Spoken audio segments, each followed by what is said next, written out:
Good Lord afternoon, Brodie. Dr. Walker. Good afternoon, Lord Brodie. No, Mr. McKeever. Thank you, my Lord. I'm going to continue with looking at aspects of the system, but before I do that, could I just do a quick catching of one point that arose from a discussion that we had before lunchtime. Okay. You recall that we spent quite a bit of time looking at the minutes of the Horn Tap meeting in June 2014, and as part of that, we looked at the list of attendees. And I think you said at one point your position was that it was representatives of Scottish hospitals that were involved in the unanimous decision, as you saw it from your perspective. Do you recall, and we may as well have this up on screen, I think, bundle 15, page 692 was the start of the minutes. Back 2 pages, please, thank you. You recall I took you at speed through the list of attendees and their designations. Yes. Some of them were hospitals, some of them weren't. One of them was you, and two of them were representatives of Horn Engineering. Yes. My question related to the representatives from Health Protection Scotland and from Health Facilities Scotland. Are you familiar with those bodies? Kind of, yes. Yes. Their position will be that they, perhaps like yourselves, were advice-giving bodies and were not in themselves hospital practitioners. Would you agree with that? I would thank you for that clarification, but I'm not sure I would know the nuances of where they were involved, how they were involved, and how they were distinctly different. Well, as I understand it, their position will be that they also tendered some advice that wasn't followed as regards the Horn Taps. Okay. The specific... Right, can I just make sure I've got that?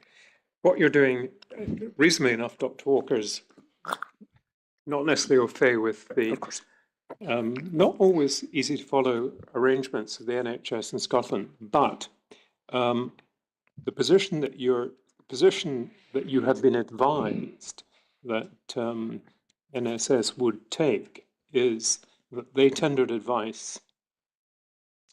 That advice was taken, was not taken? Was not taken. Not taken? Yes. And I take it that they were not part of the decision-making process? That is the ambiguity that I'm seeking to clarify, because Dr. Walker at one point said that it was representatives of the hospitals, from his perspective, who were involved in the unanimous decision.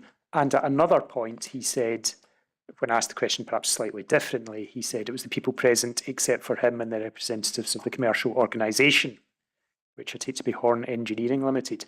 My question for him is whether he's able to give any clarification as to whether he considers Health Facilities Scotland and Health Protection Scotland to have been part of the unanimous decision-making process. I'm not able to split them out in terms of which organisations or who they're representing as to whether they could or could not have provided a decision on that at the end of the day. Okay, thank you.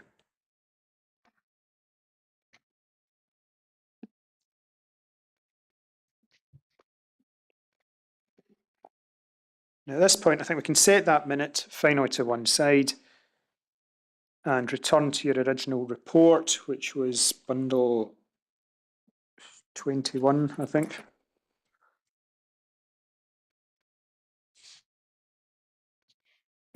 Yes, page 276 is the next part that I'm interested in. It's where you get onto showers, 523 at the bottom of that page. Now here you are describing a risk, a selection of risks that might arise from showers. And I think there are quite a few of them. You talk about water temperatures, you talk about aerosolization, you talk about the components used, and so on. Do you see that? Yes. Now, I don't have any questions about those, but I do have a specific hypothetical question that you may or may not be able to help me with. It relates to whether showers would pose a risk to particular patients where there was water contaminated at a relatively low level. Now, approach it like this. Firstly, are you aware of such thing as a Hickman line? In general, yes. Could you explain to me what your understanding of that As is? far as I know, it's a line that's inserted into a vein or artery on the outside of the skin. Are you aware of what it's for? It's to help administer drugs or take blood. Okay, thank you. I understand it can also be inserted into chests, but you may or may Okay. not be aware of that. The specific scenario that I'd like to put to you is if you had an immunocompromised patient with a Hickman line who was showering in water that was contaminated to a relatively low level of bacteria, and this would be perhaps less than 10 colony-forming units per 100 millilitres. Are you able, on the basis of that, the bones of that hypothesis that I'm putting towards you, are you able to say whether such a patient would be at risk of infection as a result of showering in water like that? Such a patient, if they're a high-risk patient, may be at risk because you're saying it's less than 10 microorganisms. You're not telling me what microorganisms those are. So there may be 2 or 3 or 4 of those microorganisms which could be of particular risk to this patient.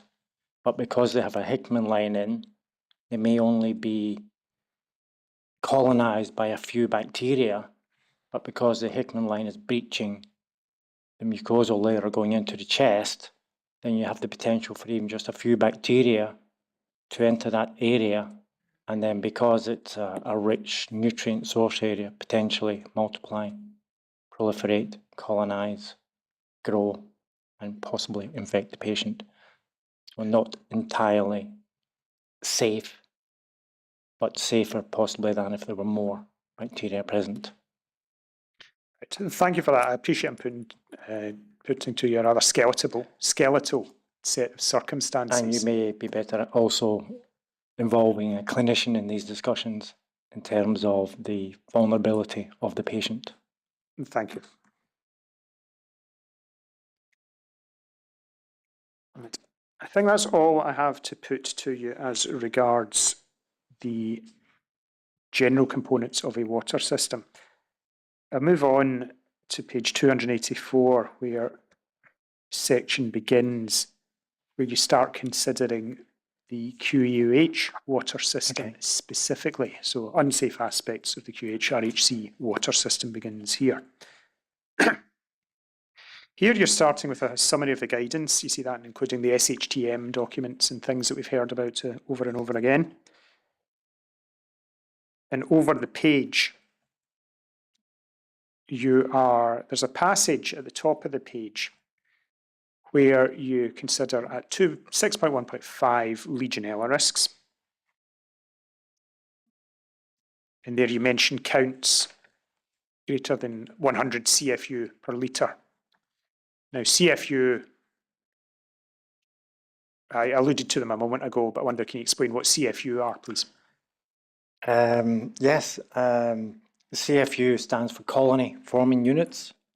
And so from a microbiological perspective, one would take a sample.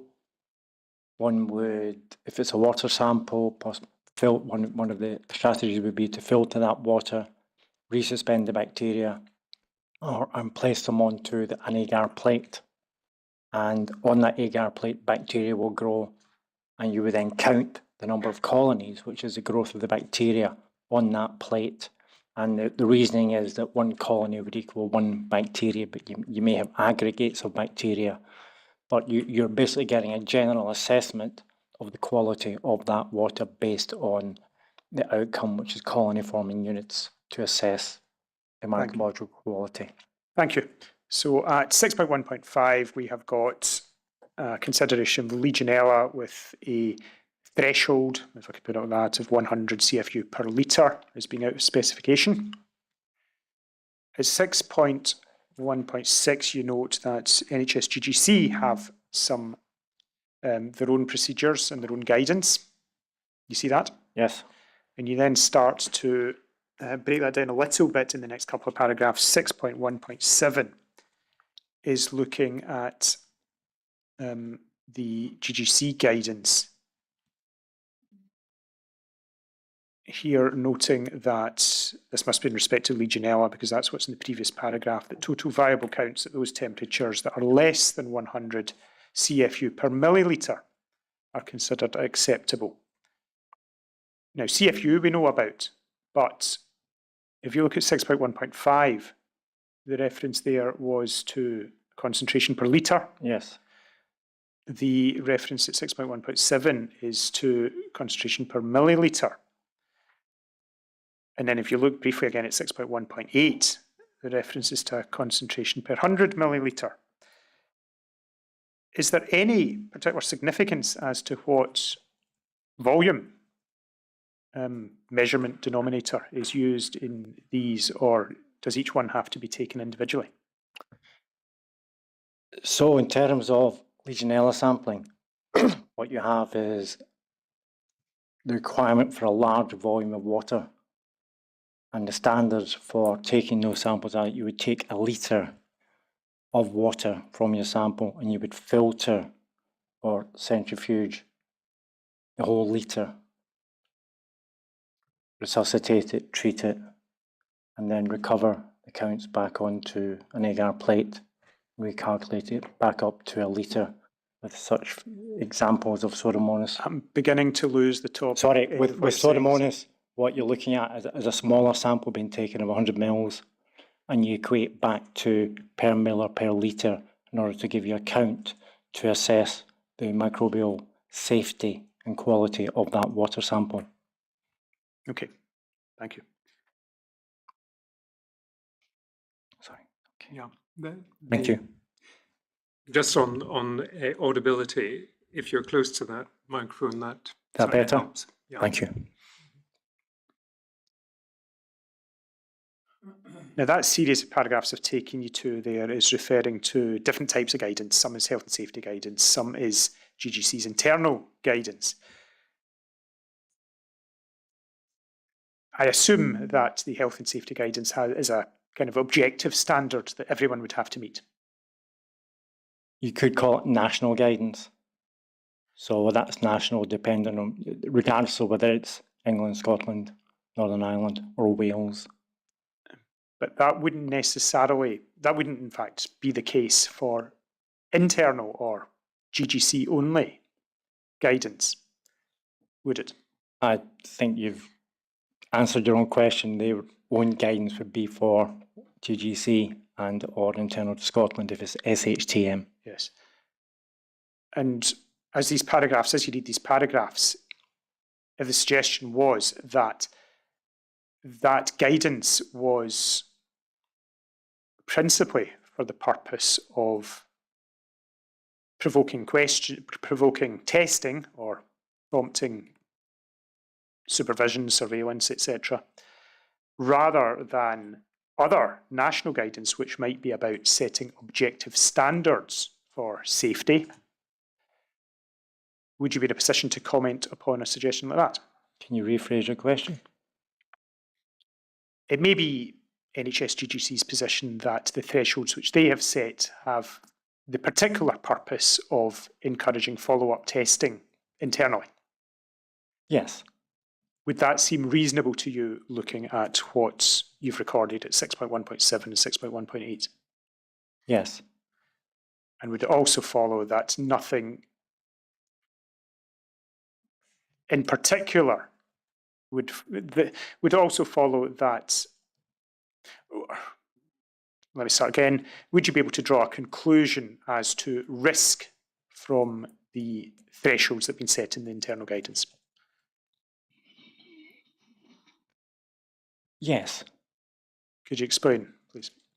Because they're putting in their own SOPs, if you want, based on their own findings. So we have guidance for Legionella, we have guidance for Pseudomonas. We do not have set guidance for Cuprivaris. And therefore they've put their own SOPs, work programs in place in order to set limits for the point at which alerts should be administered for the presence of those microorganisms. Might it be that persons setting alert limits might set them for different reasons. We do set them for, yes, because you may have different alert limits for highly vulnerable immunocompromised patients compared to those in general ward who are not at such risk from those microorganisms. And so if one particular limits were met or threshold were reached, would that of its own necessarily enable you to draw a negative inference? In terms of safety, in terms Yes.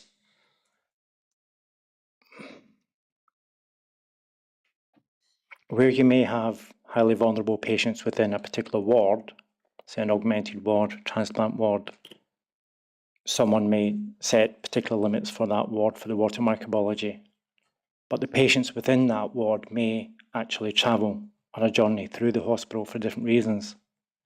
And therefore, one would have to ask the question, how do you then protect that patient from the water in the rest of the hospital where you have a different limit? Okay. So in fact, perhaps, are you saying that, to tack back to what we've discussed at the very start, that one has to take into account all the circumstances in order to assess exactly what a particular piece of information would mean? Yes, and if you're describing limits for particular high-risk patients, then you need to ensure that those limits are maintained wherever that high-risk patient is within the hospital. But some limits might be set for other reasons, and you'd have to assess them case by case. Returning to, I've taken you on one page further perhaps than I should have done. 284 has a reference at 6.1.3, which you may have already have covered this morning, but it relates to an aspect of the written scheme, a specific aspect of the written scheme that I have some interest in, which is the obligation to appoint certain roles. You see that, and there's designated person, Yes. authorising engineer, Legionella risk assessor. We're aware also that of other positions, authorised person for water being one of those. How significant are those appointments for the safe running of a water system? We discussed earlier on about there are many aspects to the safety of the water system. Some of them are risk assessments, some of them are remedial measures, and that some of them are staff. And in order to complement those other measures, you have to ensure that you have competent staff, that these staff are appointed, that they're named, that they're trained, and that you can demonstrate that training, that they understand the risks and the remedial measures to be taken to control the risks within the water system. If those posts are unfilled for any period, what does that mean or indicate? It means it may be more difficult to ensure that there's a competent control strategy in place if they don't understand what they're doing. If there's no one there in the first place, then how can you do that role? And if the person who's there hasn't been trained, then one would have to question, do they understand the principles of the health and safety guidance? Do they understand the principles of SHTM and controlling microorganisms to protect highly vulnerable patients? So those are perhaps downstream consequences of not having a person in those roles. What does it tell you about what's happening upstream? What can you tell about overall? If that person hasn't been appointed, yes, then someone up the chain hasn't been doing their job, because these are legal obligations through the health and safety guidance to put people in these roles in order to ensure there's a safe water system. Thanks. I think we're on page 284 at the moment. And to skip back forward to 285 for a different purpose this time. Here, section 6.2 starts with considering L8 Legionella Water System Risk Assessment 29 April 2015. Now, we've already saw that, it flashed up on screen for a moment this morning. This was the DMA Canyon report. You recall that? Okay. Yes. And that's bundle 6, page 122, please.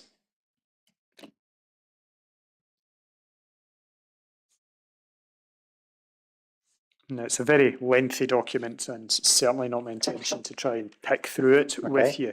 But I'm interested in a couple of references that are made in it. One of them perhaps relates to a matter we were discussing just before lunch, and you recall we had a discussion that spoke about water quality, about filtration, and about a bypass. Yes. If you look at page 206 of this document, you'll see in the largest paragraph on that page there was bypass pipework. The cursor is right where you need to be. So it's recorded here, there's bypass pipework set up to run from the Hardgate Road mains to domestic water supply system connecting in after the booster pumps. And this was noted during DMA's initial site walk round and reported to Estates. DMA again noticed this in April and again reported it to Estates. DMA were advised in mid-April this had been removed by Mercury Brookfield. This line could potentially have introduced debris to the distribution system, which would otherwise have been removed by the filtration units and could be a contributory factor to any out-of-specification microbiological results. Does that tie in with what you were telling us before lunch? That's my interpretation, yes. So in terms, part of what you were telling us was about the quality of filtration system. Does it follow from the existence of this bypass that whatever the filtration system might have been designed to do, it couldn't have done it? Correct. You do consider the bypass a little bit in your report. If we move back to that at 286.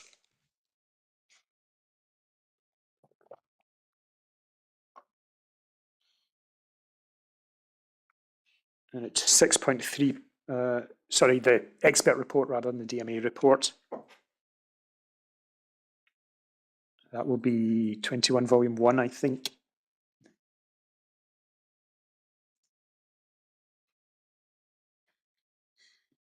Yeah, thank you. And 6.3.1 and 6.3.2 are recording and may indeed be a direct lift from the in parts from the DMA report.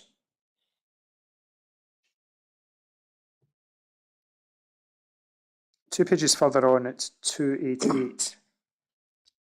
You've helpfully provided a diagram of what the bypass had done.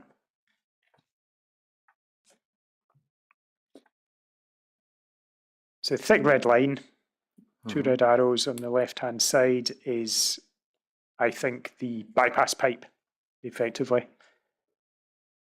So it starts at mains water supply and enters the system at some point above booster pump number 2. I'm interested in what it bypassed. So bypassed the raw water storage, the filtered water storage tanks, and then looks like the booster pumps. We have had some debate about this in the past. What are the consequences of that? The consequences are that the ultrafiltration unit would not have filtered out what it was supposed to, and therefore that contaminated water, from my perspective, would have entered the system. Right, the word contaminated appears again. Perhaps we avoid that word for the moment. Just tell me what sort of things are getting in that wouldn't have been getting in. So sediment, debris, bacteria. Thank you. And if you recall what I read you a moment ago from the DMA report, DMA are talking about the line having potentially introduced debris to the distribution system, which would otherwise have been removed. But DMA didn't mention microorganisms. Do you recall that, or would you like to see the passage again? You can bring it up again if you wish. Right, it's If you'd like to. back at bundle 6, page 206.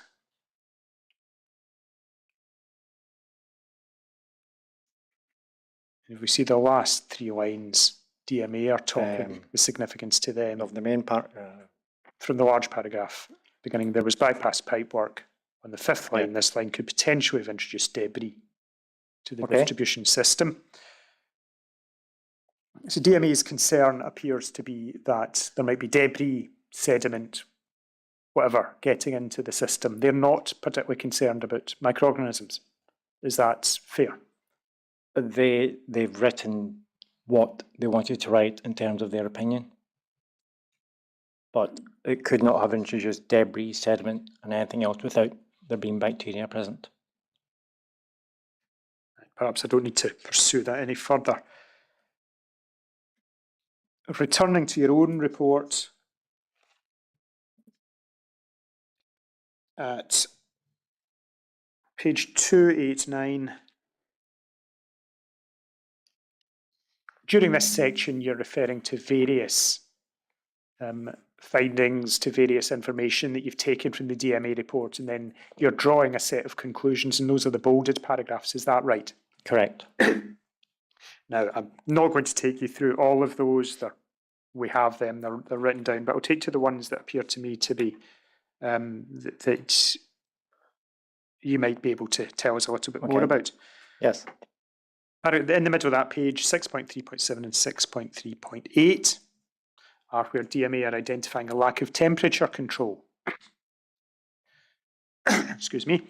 And they are, the particular concern is that on the day of the risk assessment, the majority of the cold water temperatures recorded were more than 5 degrees higher than those recorded at the water tanks, with peak temperatures of 30 degrees Celsius.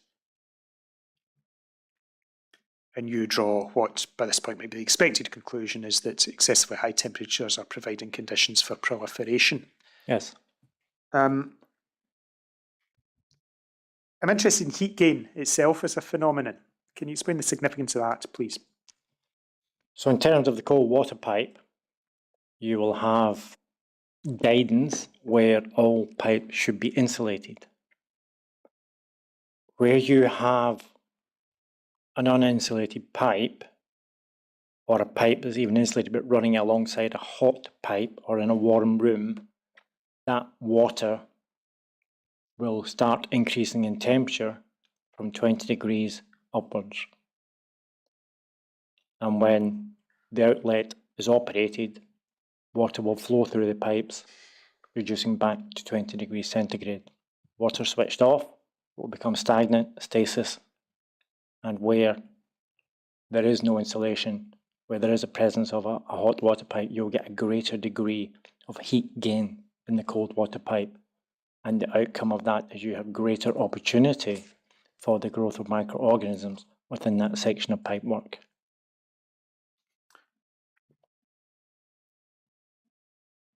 What is the failure that allows that to happen? Sometimes it's design, the pipes are too close, the cold pipe's too close to the hot water pipe. Sometimes it's a lack of insulation, and that is a situation where the system should be audited, it should be assessed, and perhaps if it's not audited and not assessed, and there's no insulation, then it will not be corrected. Moving on to the bottom of the page, we're back to debris in a slightly different context. There's a mention of debris in filtered water tank, storage tank 2B. Sorry, this 6311? 6311, 6312 should be the bottom of the page in front of you.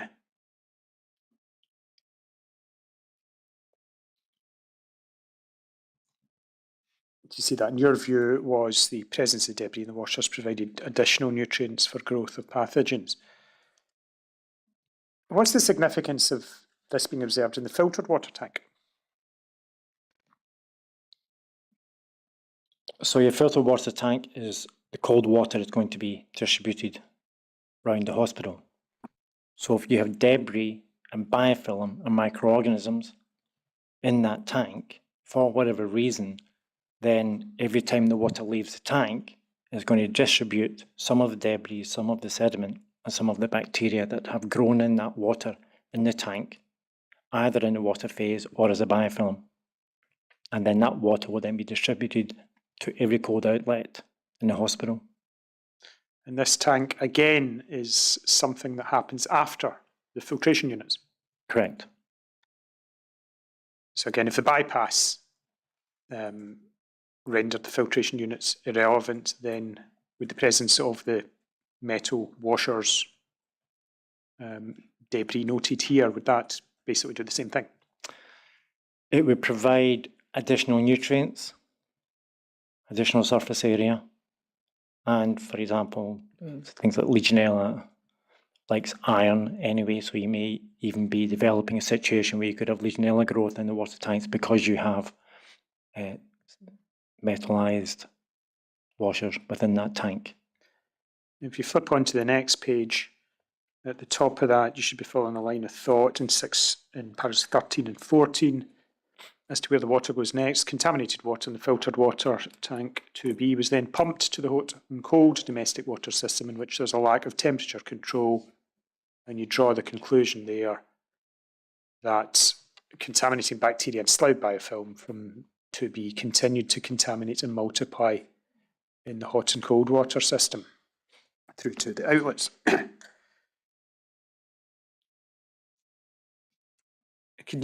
Would you like to elaborate upon that at all? I'm not sure there's much more to elaborate on it. You have a situation where you have a large water tank, and it's designed to have a particular turnover, and you have sediment, you have debris, you have biofilm, you have materials in that tank that shouldn't be there, such as the washers. Those tanks should be inspected as part of the PPM, as part of your written scheme, as part of your water safety programme.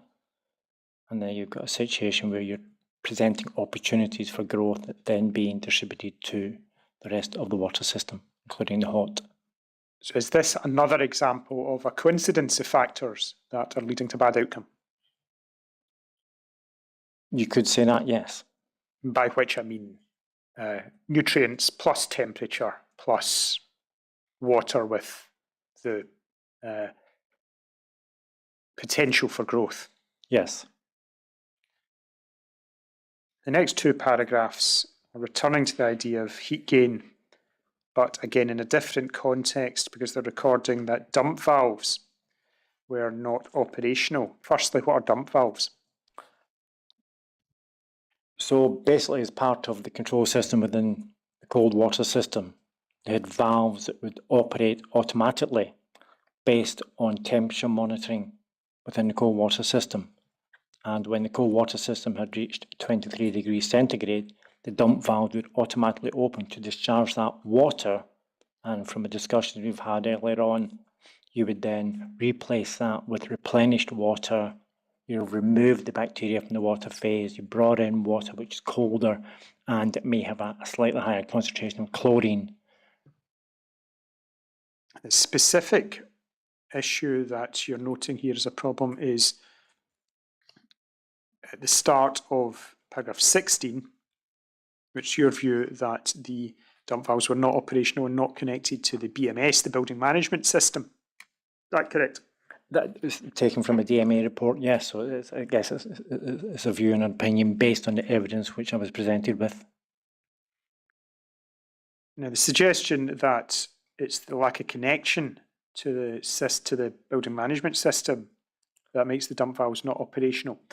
Would you accept that dump valves can operate in different ways? They may do, yes. It could be manually done. Could be.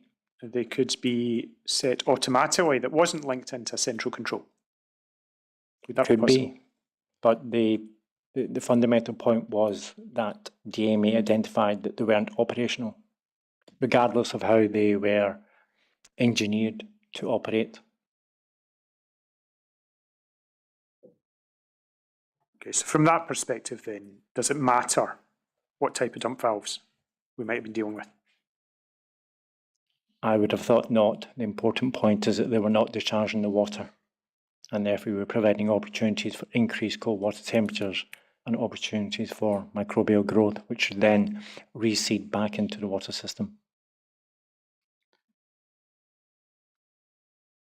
At the foot of the page, we move on from the cold water system to the hot water system when it goes on to 6.4.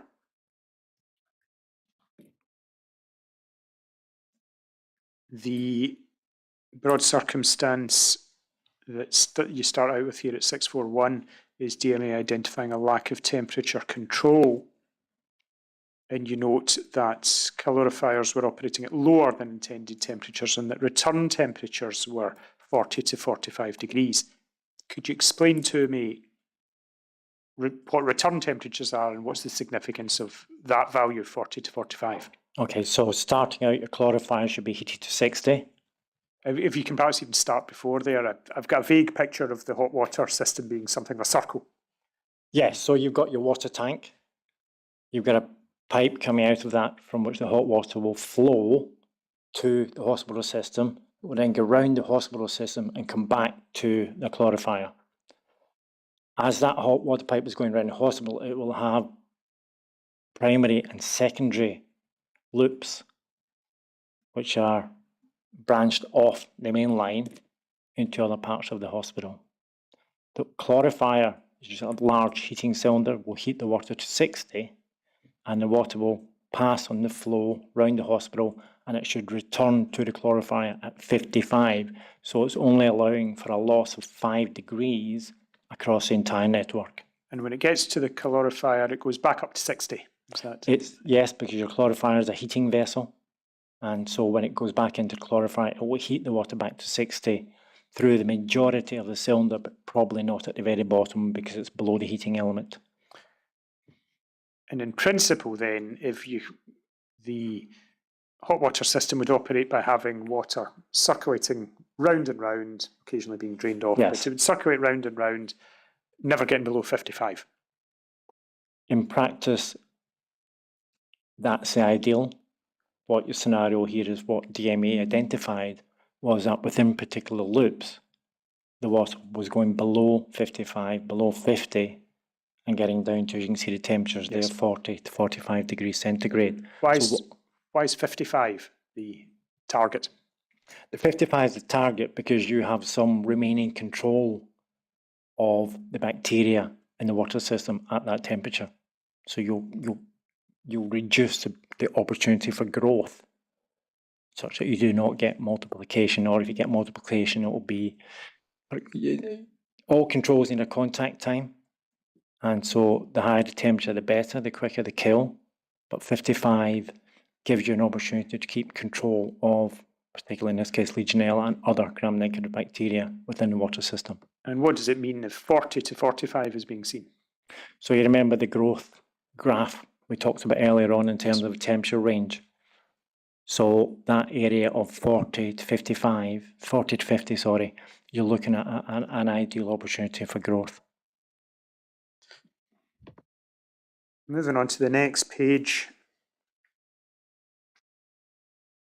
there's a different problem that's being identified in the top two paragraphs, which was a calorifier being offline for 3 months and being reserviced or being reinstated without evidence of flushing, pasteurization, and so forth. What follows from that? What follows from that is you have a large cylinder of water, which would have been sitting stagnant, sitting at a reasonable temperature for microbial growth. And also within the bottom of clarifiers, you will have a certain amount of debris and rust collected underneath the heating element. And then that debris and rust will create nutrients for the growth of microorganisms. So you've got nutrients for them to grow. You get certain temperatures, which would then provide the opportunity for growth. And if you do not fully provide a planned preventative maintenance program for that clarifier before you return it into service, then potentially you are supplying the rest of the hot water system with a range of microorganisms and debris into the system that you have not controlled. Thank you. And 6.4.5 and 6.4.6 are different again. Here you're identifying, we're back to dead legs, and you're identifying excessive length. Could you explain to me what information you had and what's the problem with that? So ideally, as a hot water system goes around the building, you have the spur coming off at between the floor and return to your outlet. Those spurs should be as short as possible. Where you've got a longer spur, the longer the pipe, the more the water, the greater propensity for the growth of microorganisms within that extended length of pipework. The reason for that being? Reason for being that is when that tap outlet shower is not being used, then you will have stagnation. You'll have an increase in temperature for the cold, you'll have a decrease in temperature for the hot, and you will have the opportunity for microbial growth within those lengths of pipework and waterborne pathogens.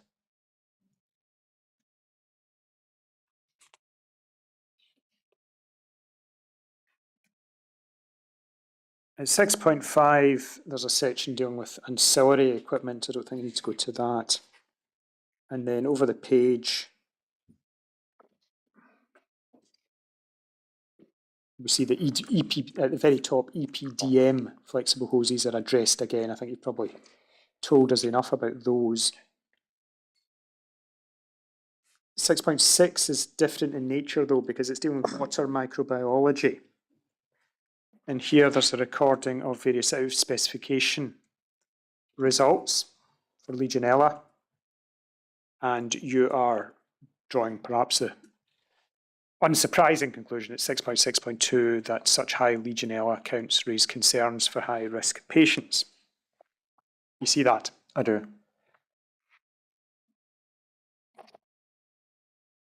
Over the page, in fact, that's the last of them. That's the end of the consideration in your report of the information that you've got from the 2015 Yes.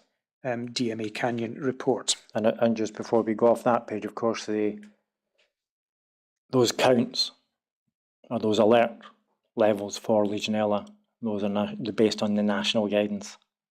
So those are guidance which have been in place for decades, since probably the 80s and 90s, because of the risk from the recognised risk from Legionella in water systems in hospitals. So these are not recent figures or new guidance. These have been in place for many, many years. Thank you. The extra time there enabled me to notice that 6.5.4 also mentions EPDM, but in a different context. And here you're talking about non-flow through expansion vessels. Yes. Were these expansion vessels that were part of the hot water system at this point? If we're still in the hot, yes. Oh, in fact, if we go, let's go back one page and we'll just check that. It's 291.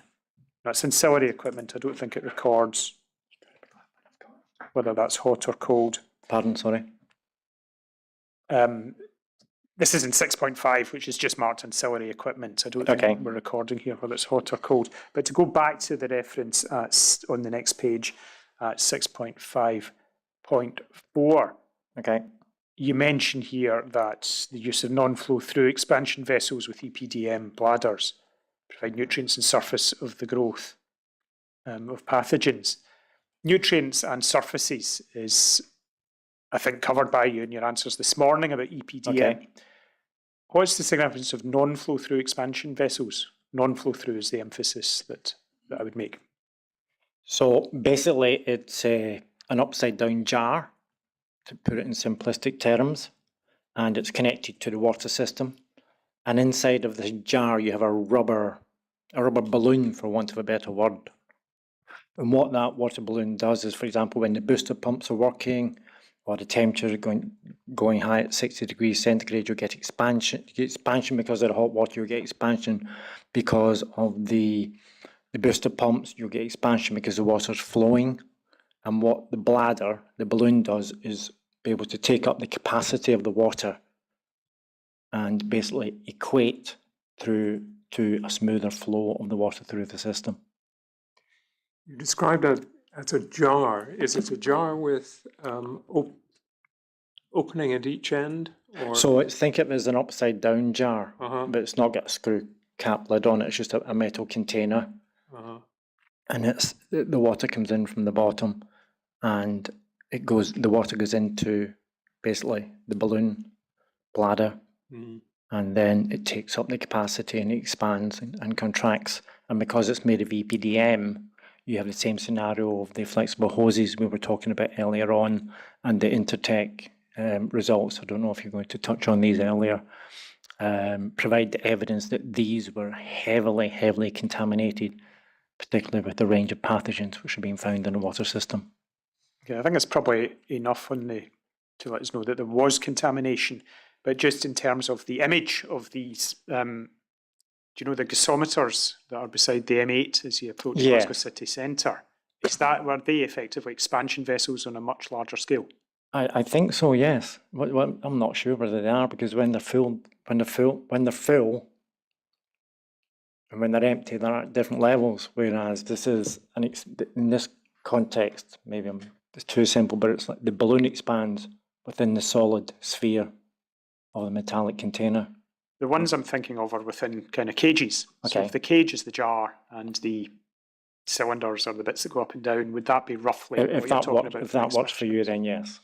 Perhaps we wouldn't place any reliance upon my skills there. Just like the rubber balloons. But His Lordship did ask the question about, do they have an opening at each end or not? So these are non-flow through. So the opening is only at the bottom. So it's going in and out the same. Whereas the flow through, it goes through the bladder and out the other end. Which is better? Flow through would be much better. And why is that? Because you're all the time you're replacing the water inside the bladder. Because if you think of the non-flow, just like a balloon, the water's going in and out. So you will have the growth of the microorganisms under most of the time probably a stasis environment. And so you will just basically compression and decompression. Whereas your flow through, think of it like any of the taps.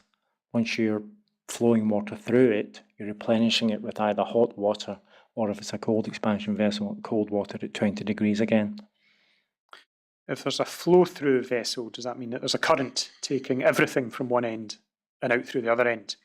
It will move, yes. Whereas in a non-flow-through version, the distinction you're drawing is that there'll be one opening, and sometimes water will be going in the opening and sometimes it'll be coming out, but whether it's going in and whether it's moving depends on how close it is to the opening. Yes. And does it follow from that there might be bits around the outside that never leave the vessel? That will be the scenario, yes, and that will be why the Intertech results demonstrated such heavy fouling and contamination within the non-flow through expansion vessels. But if you want a real good explanation of them, I think you should go and ask one of the water engineers. No, thank you for humouring me at these last three. That's the last section in which you're considering material from the 2015 DMA report. And we saw the date of it, that was the end of April 2015, and that's around the time of patient entry into the hospital. Now, if you think back to your key questions that you were addressing, first of them was from the point at which there were patients, was the water system in an unsafe condition in the sense of presenting an additional risk of unavoidable infection to patients? Does the material that you've covered so far allow you to answer that question? Yes. What's your answer? One would consider that it was in an unsafe condition, that it had not been managed or was not being managed appropriately.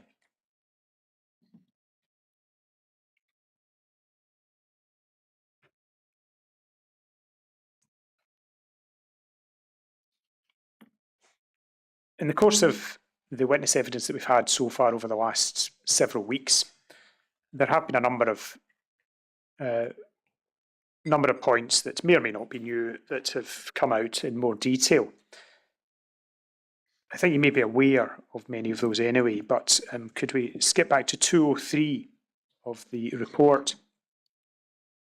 And there's the briefest of references here in paragraph 3.3.2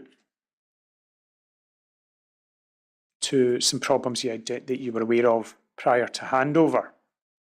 When you're referring to matters of design, build, dead legs, stagnation after filling between build and commissioning, taps, commissioning, pre-handover work.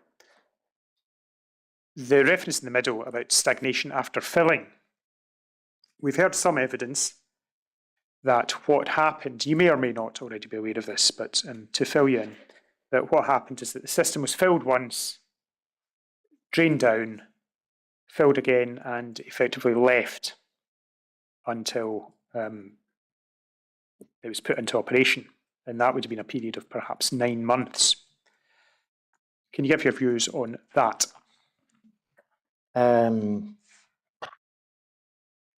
We know, we have it in guidance through, after many years of experience, that pre-filling water systems leads to contamination of the water system, leads to stagnation because these systems are traditionally filled but they're not flushed.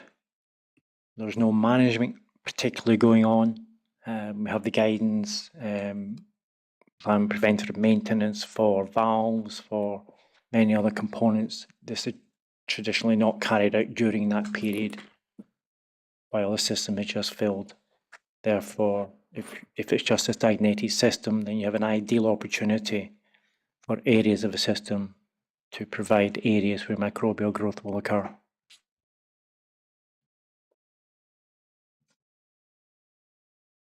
And is that what you have observed, or is that what the understanding you've gained through reading the material in the DMA Canyon report, for example? I think the DMA Canyon report, and I think from others as well, that it was filled beforehand.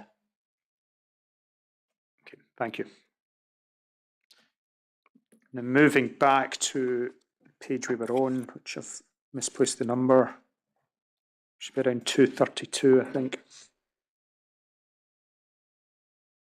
Perhaps we're further on than that.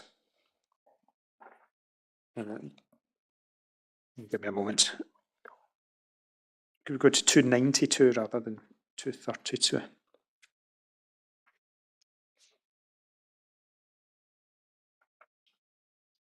Yes, that was the end of the consideration of the 2015 report. If we move over the page, we'll see that we move on to a Legionella audit from May 2017 by the authorising engineer. I think your view at the bottom is, it's your view that the 2017 audit reiterated the findings of the 2015 DMA report. Is that correct? Do you see that? Yes, I see that, yes. There's only one specific item that I'd like to draw your attention to, which is in the bullet point list in the middle of the page. At the fourth bullet, there's a recording that there was no authorised person for watering post at the QEUH. You see that? I do see that, yes. Now, if this has been recorded in a report in May 2017, what are your thoughts about that? With the hospital having been handed over 2 years previously, with authorised persons reports should be carried out annually as per the regulations, and therefore one could consider that the lack of an authorised person could be once again a missing link where issues could have been identified and dealt with. And in terms of, if you think back to the 4 parameters that we started off with, would this be a management failing? Very, very much a management issue, yes. If it's because it's part of regulation, then there should have been processes in place for that to happen. This was a very, very, very big hospital, a very complicated water system, and therefore the more expertise you can use to assess that system and assess what remediations are required, then the more likelihood would be that those remediations would be put in place. If we move over the page, 6.8 is a compliance officer's report, roughly the same period, August 2017. And 6.9 is another Legionella assessment, also by DMA Canyon in September 2017. And there are specific matters addressed in the report, but I don't intend to go to them. It may be enough if we look at 6.9.1, where you're identifying that the risks identified in the executive summary of this report are similar to those highlighted in the April 2015 report. Do you recall that and coming to that conclusion? Yes. What's the significance of that? Here we are 2 years after the previous audit. There was a Legionella risk assessment. It identified a number of high-risk issues within the water system and the management of that water system. 2 years later, you have the same company, the same team going in with the same expertise, and they're identifying the same problems which they identified 2 years previously. It would indicate that those issues which they identified in 2015 had not been addressed. So if I were to ask you the same question again, instead of 2015, now about 2017, which is, was the water system in a safe condition, what would your answer be? My answer would have to be that the system was not in a safe condition.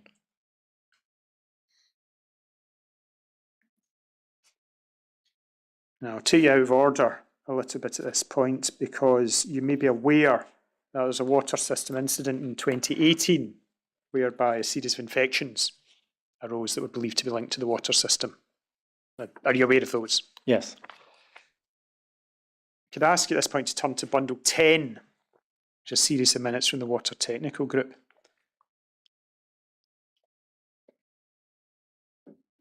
And there are 3 documents within that I'm interested in, really, about the initiation of this incident. First of those is the first page that you've got here. Page 5, minutes of a meeting, of the water review meeting, 6 April 2018. Various attendees, and do we see the lower half is considering horn taps again. Okay. I'm not going to go back to horn taps. But if we look 2 pages further on, we see that the discussion changes to a subgroup convening, and then there's discussion on IMT update. And do we see here that there are now positive results being noted in the first paragraph for Centrophomonas? You see that? Yes, these are blood cultures. And then a different pathogen in the second paragraph, Pseudomonas. You see that? I do.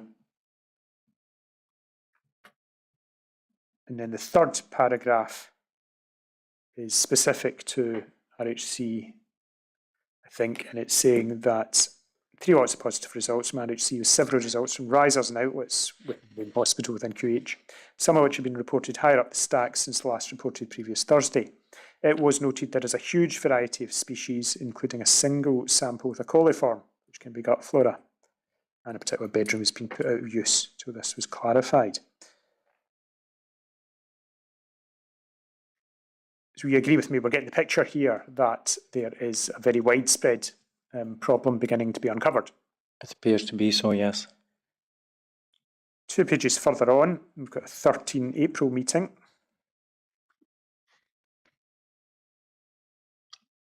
And only briefly here, under matters arising in the middle of the page, we see that results, this 1 week later, results are still coming back. And it appears that from the paragraph below that the outcomes are being mapped out.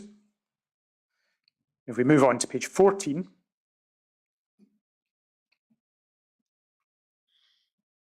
the next water review meeting, 1 week later, 20th of April. And here, matters arising. You see in the middle of the page, there are drawings of the site in the first paragraph. But then it's noted the spreadsheet results had shown there were now contamination in the tanks. 2 tests required in the tanks as they're split, one sample dip test and the other taken from the valve at the bottom of the tank.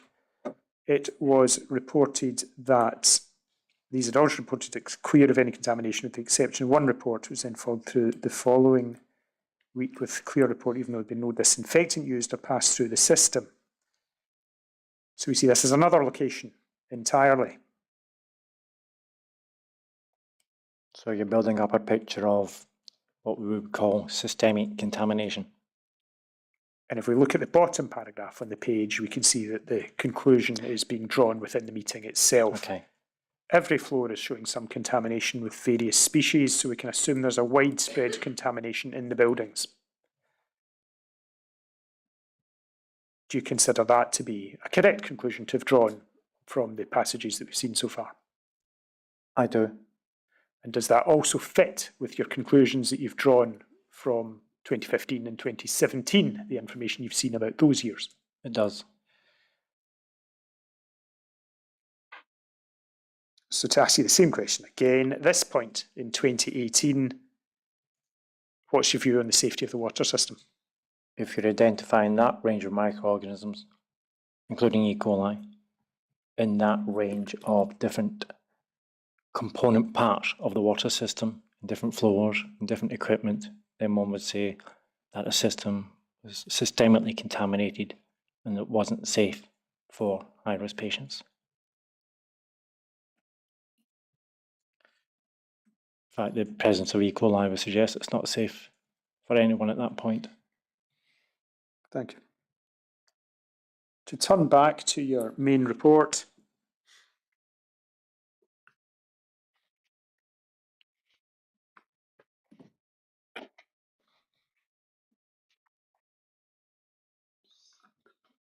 at page 298 is the next section.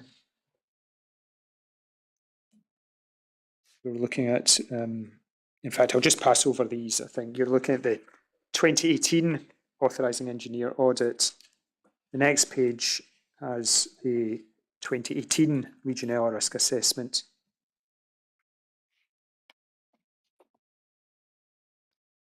(300), you're looking at water microbiology. And at 303, move back to a subject that we have touched upon, but from a different perspective this time. You're looking at incoming mains water supply at 615, incoming mains water supply to cold water storage tanks.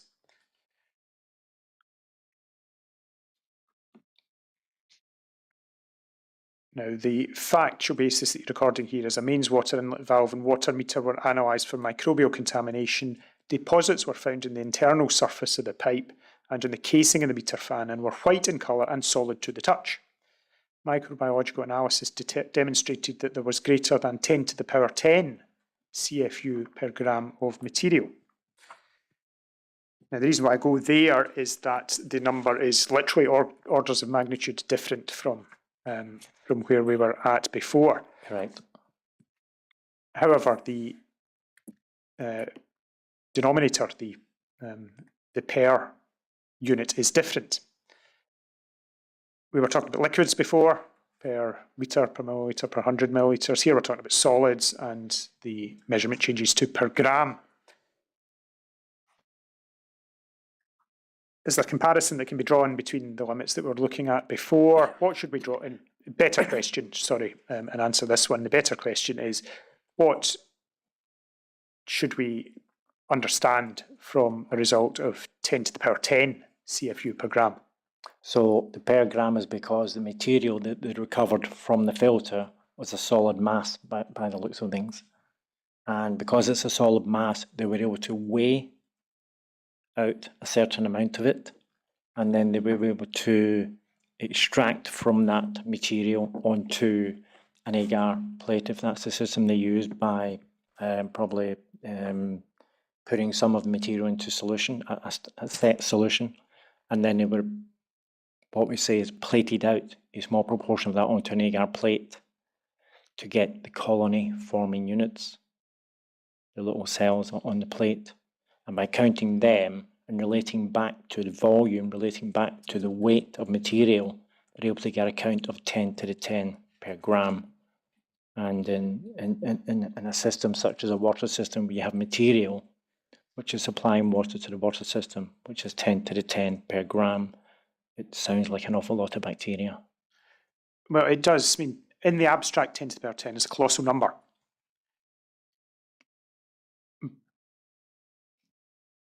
But given that it's in a solid, and given that it's per gram, and given the location from which it was taken, the mains inlet, are you able to say what risk is posed by this? So assuming this is a mains inlet valve prior to the ultrafiltration unit, and assuming at that point the ultrafiltration unit is actually in place and operating, then it would pose no risk to the water system. Sorry, could you just repeat that? Pose no risk to the water system, because the way the system was designed is the mains water supply from Scottish Water goes into the hospital and goes through an ultrafiltration unit to remove sediment, debris and bacteria. And so if this mains water inlet valve is before the ultrafiltration unit, then any of the sediment, any of the bacteria would be blocked from passing into the water system. That's assuming it is before the ultrafiltration unit, which is my understanding. If it's not, if it's after it, then you have a different scenario. Okay, and which describes a mains water inlet valve, and you tell me, but the implication of that is presumably that it's right at the initiation of getting into hospital. That's my assumption. We would have to look at, it may be useful to look at a map or a plan as to where it exactly was, so that we can categorically say that. In any event, this passage here, should we understand the significance of it as being less about the inlet valve and what's on it itself, and more about the role of filtration? Yes, so to me the importance of this point is previously they bypassed the ultrafiltration unit. The amount of material in this mains water inlet would perhaps give an indication of the potential for material that may have been introduced. To complete the picture, this valve was examined in 615.1 on the 11th of July 2018. So it's over 3 years after the hospital was opened. It's presumably been in place for even longer than that. Yes. Deposits will have built up over that time. Yes. The deposits will have had things in them that have eventually built up, or sorry, not the deposit, the water will have had things in it that have eventually built up into those deposits. But am I correct that it's not possible to draw, for example, a conclusion about water quality without more information? Correct. Thank you. The next page has a section on expansion vessels, 6.17. You may have answered those already, so give me a moment.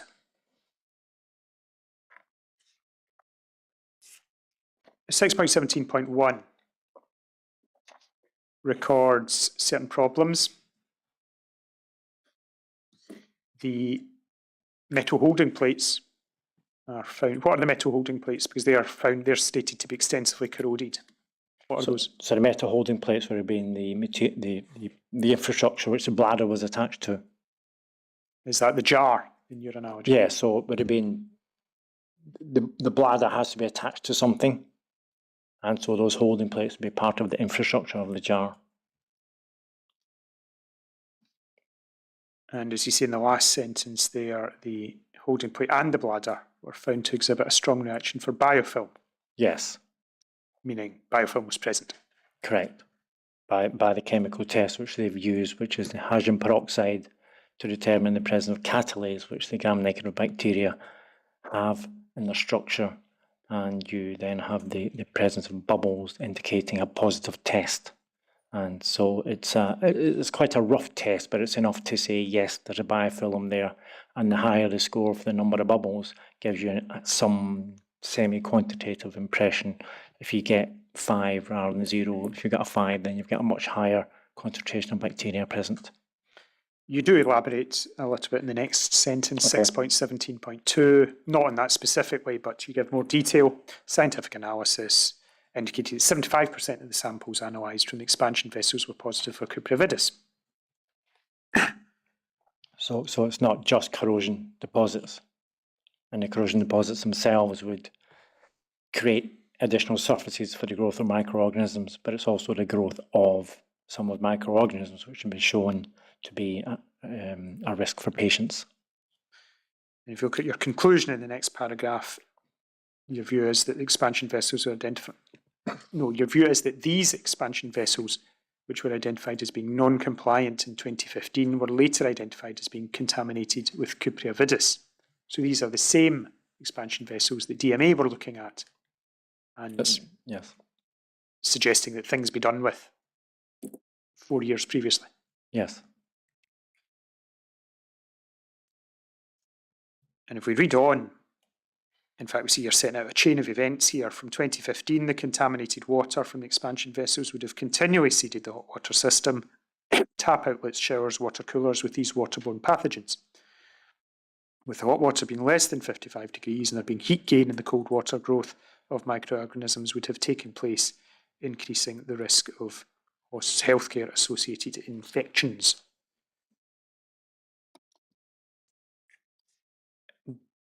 Do you need to comment on that at all? I'm waiting for a question. Is this an example of the holistic analysis that you've told me about earlier, that in order to determine risk, one looks at all the circumstances? Yes. And importantly, it really is, I think, something we have to say that the DMA reports in 2015 recognised many of the problems which were again identified in 2017, and they hadn't been addressed in that intervening period, and therefore there was still a continuing risk.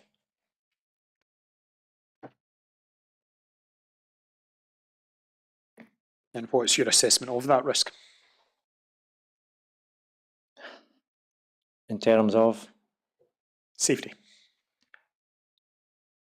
that the system could have been safer, that the system could have been managed, and that's part of this, the issues we're looking at, and that's where your water safety group, your routing scheme, and your plans for remediation come in.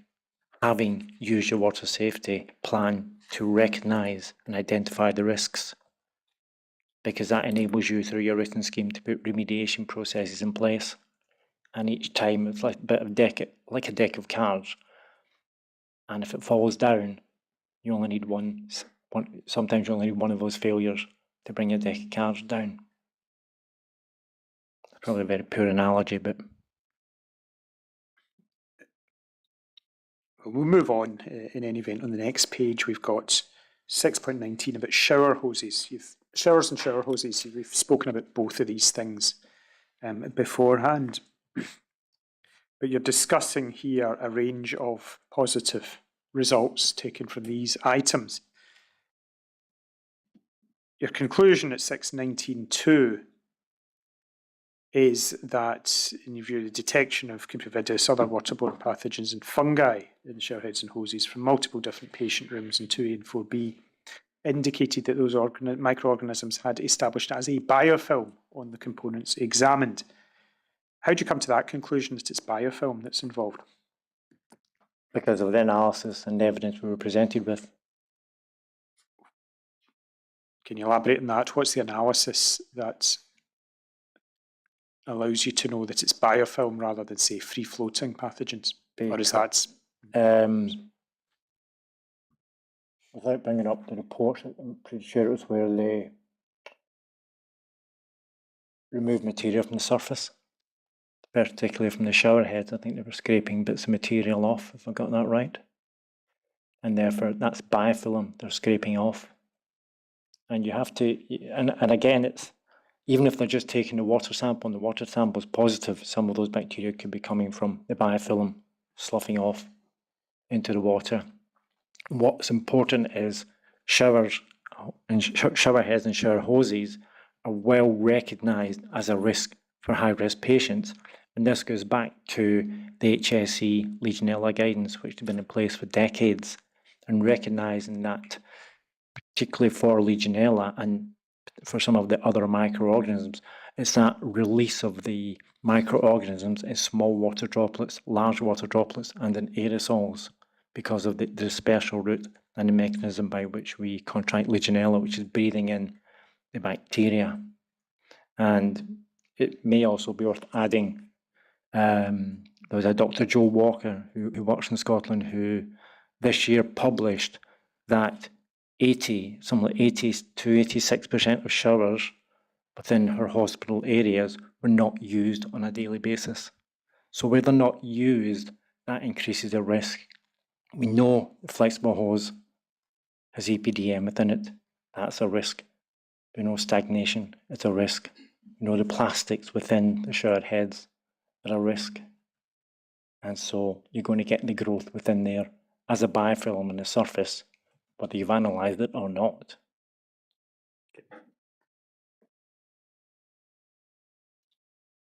The next section, 620, is going back to taps. Could we go over the page and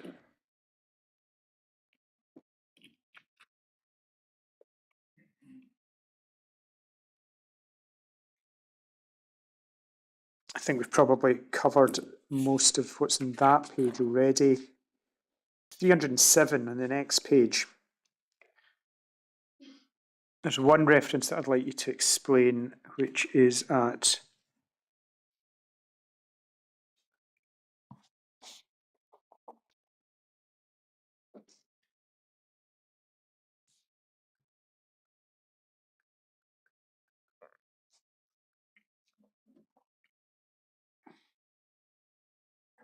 well, perhaps I'm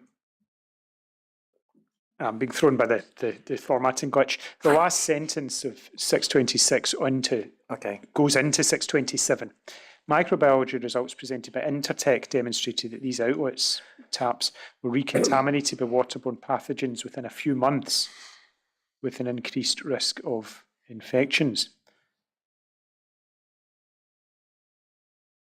And in the first, sorry, I passed over and shouldn't have, was in the first sentence, where you're speaking about your experience of the last 2 meters of any water system being high risk.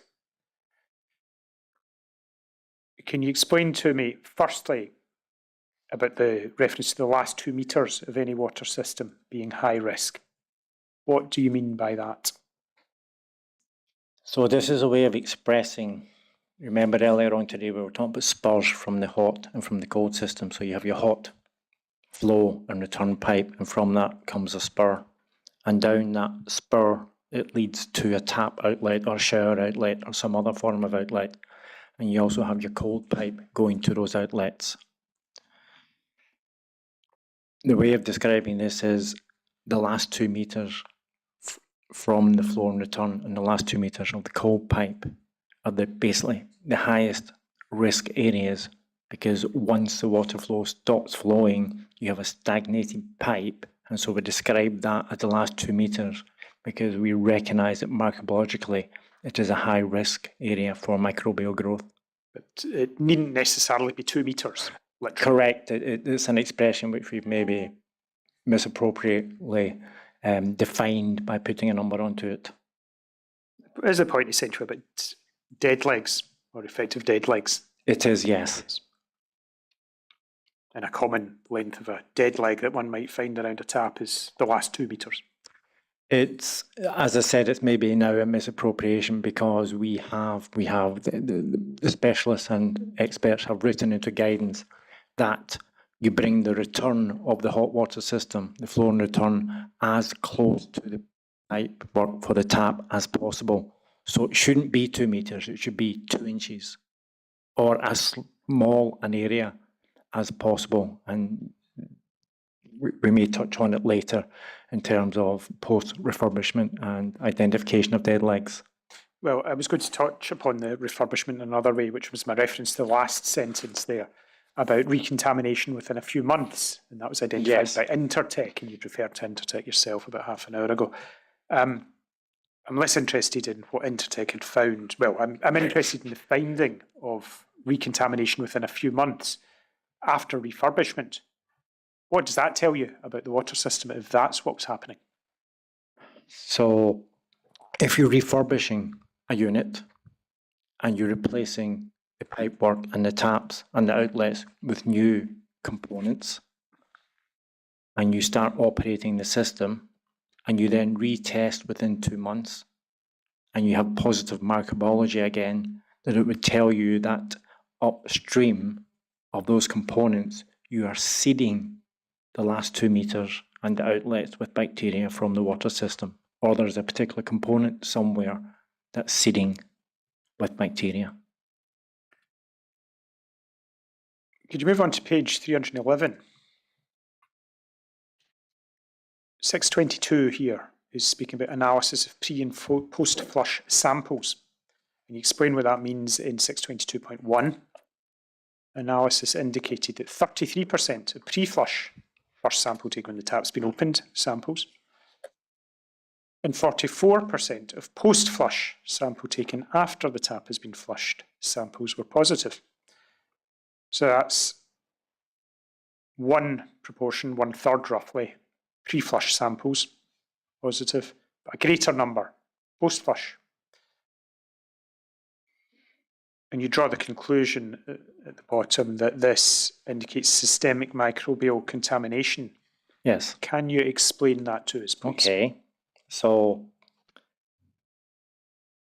amongst everything else you talked about, everything that needs to be put in place to protect the system, one of the pragmatic and practical things to do is to monitor whether your control strategies are working. And the only way you can monitor whether a control strategy for reducing microbial growth is working is whether you measure the number of bacteria in the water system. And the way you do that is by taking what we call the pre-flush, which is the first batch of water coming out of the tap. So you have your bottle underneath and you turn the tap on straight away and you take a sample. What will that if you're following me, that will tell you about the contamination within that very short area of the tap of the water which you have taken, and will tell you about the microbial contamination in that last few half a meter or a meter of the water that you've sampled. And the second way of doing it is if you flush the water out the tap for a minute or 2 minutes, depending on your standard operating procedure, then you put your water bottle underneath. What you've done is taken water from further back in the system to assess the water quality upstream. And where you have a similar amounts of positivity, it means your outlets are contaminated, but importantly, your pipes and your water upstream in the main water system are also contaminated. And that explains why, after a few months, you had tap outlets contaminated, because if the rest of your system is contaminated and you decide to refurbish and replace components at the outlets, but you're still using the same contaminated water from the main system, you will then flow that water through to your outlet and contaminate those outlets again. What about the specific numbers here, that you had 33% of pre-flush and then a higher number post-flush? Is that a significantly higher number? Is there any particular conclusion that you would draw from that? I would leave that to a statistician. I think it's sufficient to suggest that the system is contaminated systemically. By systemically, you're basically meaning front to back. Correct. Bottom of the page is drains and traps, U-bends, and we've addressed the reference to U-bends there, but Thank you. no Yeah, indication. bottle traps. Yes. Thank you. But in your conclusion, over the page, so give me a moment to make sure I've got this right, 623.5. Your view here is that the drains traps contained a wide range of materials, including plastics, hair, and slimy debris. Gross fouling, providing nutrients and surfaces for the colonisation and growth of biofilms, containing a wide range of pathogens that increase the risk of HAI. not just from microbially contaminated water sources, but also from the drains. The contaminated drains would have resulted in the basin being contaminated either as 1, bacteria for the drain were washed out the drain when the drain was occluded, or 2, when splashing occurred during the use of the sink. And splashing, as you say, would have led to retrograde contamination within a particular radius.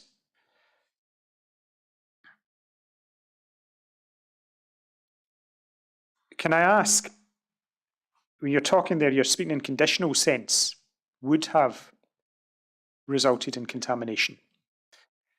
Does that indicate that you're speculating there? Did you see these events occur? Events? Events being contamination from the drains for the traps back out. Let's reinterpret that. Did I see bacteria coming out or material, black material coming out of the sink units? No, I did not. I'm basing this on the interpretation of the evidence presented to me by the inquiry that the drains were contaminated. I think some of the other areas described as black slime coming out of the drain. What I recognised personally was splashing associated with the use of a number of hand washing stations. And also, I don't know whether it's an appropriate time to talk about it, where you have that splashing either on the walls or dripping down the walls or splashing back onto the staff, but it's easier to see it on the walls. You know it's going beyond the sink unit. You also had situations that I observed where you had broken sealant behind the wash hand basins. We've talked a lot about biofilm, we've talked a lot about water. What you would get there is a moist area behind the wash hand basin where the sealant's been broken, and you would get bacteria and mold growing in those areas, which is not particularly good environment for high-risk patients. That would be the result of splashing, yes, as you describe it. But does it follow that that's splashing from the drains? That's splashing from the sink unit as the water tap has been operated.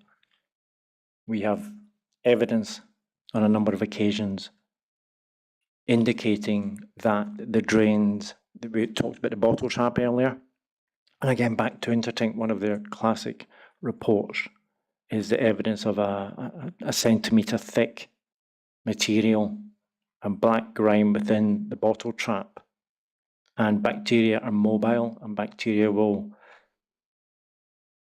transport themselves across a hydrated, moist environment from the drain to contaminate the surface of the sink. And when you get splashing, you will transmit those bacteria into the ward environment. But that depends upon material making its way from the drains outwards.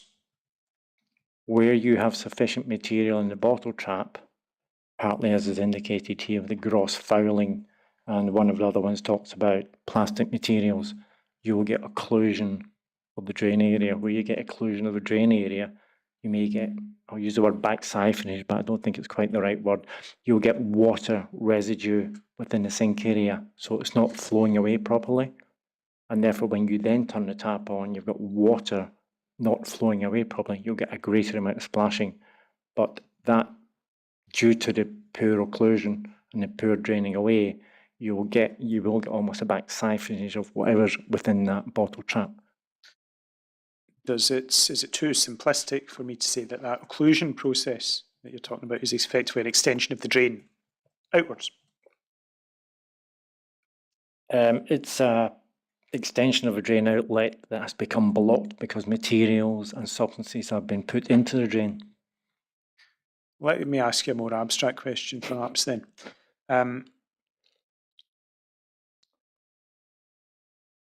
In regards of what ought to be done about drains, we've heard evidence about there being a variety of views. And one of the witnesses, Peter Hoffman, had described his view that one shouldn't attempt to clean drains because the mechanism for doing so itself was a spreader of contaminants. That's recorded at page 41, my lord, of his transcript for reference. What are your views, insofar as you have any views, about how to treat drains? As two microbiologists, a question, you might get two different answers. What we're describing here is a scenario where there is an increased risk to high-risk patients. One of which we've talked about all day is about the water system. If you control the water system and you're still finding infections, and you then start finding these organisms within the drain, is it acceptable to leave it like that? Or should you, as professional, pragmatic, practical experts, use that again within this field of providing protection for patients, should you not put processes in place to remediate the drain and reduce the opportunity for microbial growth, and particularly waterborne pathogens and other patient pathogens which may have been deposited within that sink drain through inappropriate washing of medical devices? So your answer now is based upon a specific event, which is that infections, presence of pathogens and so on is being detected. My question, I think, had been more abstract, which is in general, ought one to be touching drains? Do you have an answer to that question? I think if you're going to talk in general terms, then you can talk in general terms of the hospital. And there will be areas within that hospital where you would consider that general patients are not at risk from either the waterborne pathogens or indeed maybe from what's in the drain. But where you have high-risk patients, you may wish to take a view that there could be periodic, practical, planned maintenance to reduce the contamination, I'll use the word contamination if I'm allowed to, please, of the drain. But what we have to take into consideration is the training of staff and the evidence from the healthcare infection reports that staff were depositing materials into the drains. They were cleaning tracheostomies within the drains, they were taken out of patients, therefore contaminated by patient material. So what you're doing is providing additional nutrients that should not otherwise have been there. So you could take a view that you may or may not want to decontaminate the drains, but you may also want to take a view about educating staff and training staff about the risks and putting in a longer term plan to remediate the drains. Thank you. So moving towards the end now, at page 315, you reach your conclusion at 628 of the historical assessment of the key unsafe aspects. It's paragraphs 1 and 2, you're recording some context of some reviews and findings, observations made. At 628.3, you state your conclusion. Last two lines, I've reviewed the data and evidence from when patients started to occupy QH and RHC. My view is that the water and waste system from the cold water storage tanks through to the taps, showers, drains and ancillary equipment was microbially contaminated with a range of waterborne pathogens from the date at which patients occupied QH and the RHC. And those pathogens posed a risk to the patients in the hospitals. Now, that's a conclusion that's expressed in terms of contamination and risk.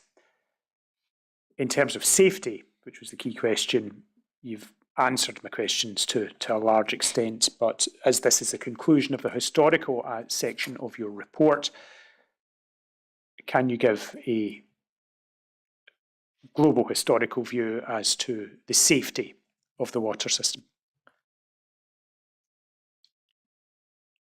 Up to that point, then my conclusion would be that the water wasn't safe for high-risk patients. We've demonstrated a number of reasons why that was the case through lack of water safety group, lack of water safety plan, lack of the written scheme, and lack of the implementation of the remediation plans, as well demonstrated through the DMA risk assessments and the authorised engineers reports. And just to be clear, when you're saying up to that point, the paragraphs that we've been looking at go up to 2018, 2019, but not beyond. So should I understand your answer as being up to 2019? Yes, because I'm assuming we're going to be touching on what happened after that and the changes that were put in place, refurbishments and continual dosing. Yes. Well, you move on to that, the next page, 317. I wonder if we might, given that you've introduced it, if you might give me your understanding of what improvements kicked in after that point. There was obviously recognition and many hypotheses about the water system being at fault. And therefore, a number of different scenarios and practical remediation strategies were implemented. In some cases, it was short-term dosing with biocides, and then eventually it was continual dosing with chlorine dioxide. There was also, prior to that, the implementation of filters, point-of-use filters on sink units within the high-risk areas, as well as the recognition from the previous DMA reports and the authorised engineers reports that there were certain areas lacking in terms of the water safety plan and the written scheme, and many of these areas started to be addressed as we were going forward in this time period.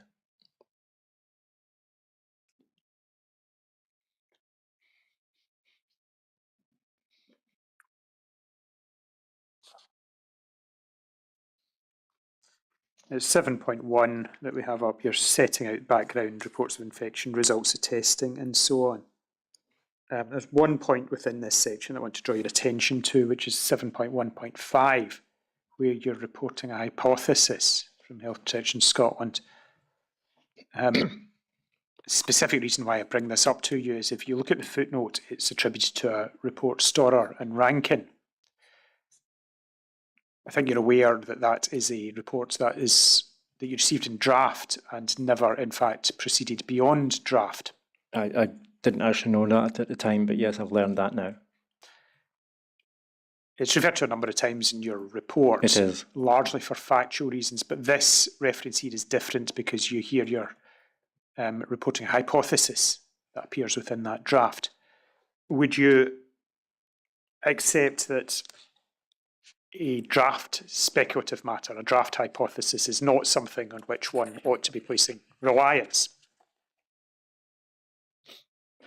That's an interesting point. Well, perhaps make it less interesting. By asking you not in the abstract, but to what extent, if any, do the conclusions in your report rely upon the hypothesis that is in that paragraph 715? Doesn't. Thank you. Do you need me to explain? If you can.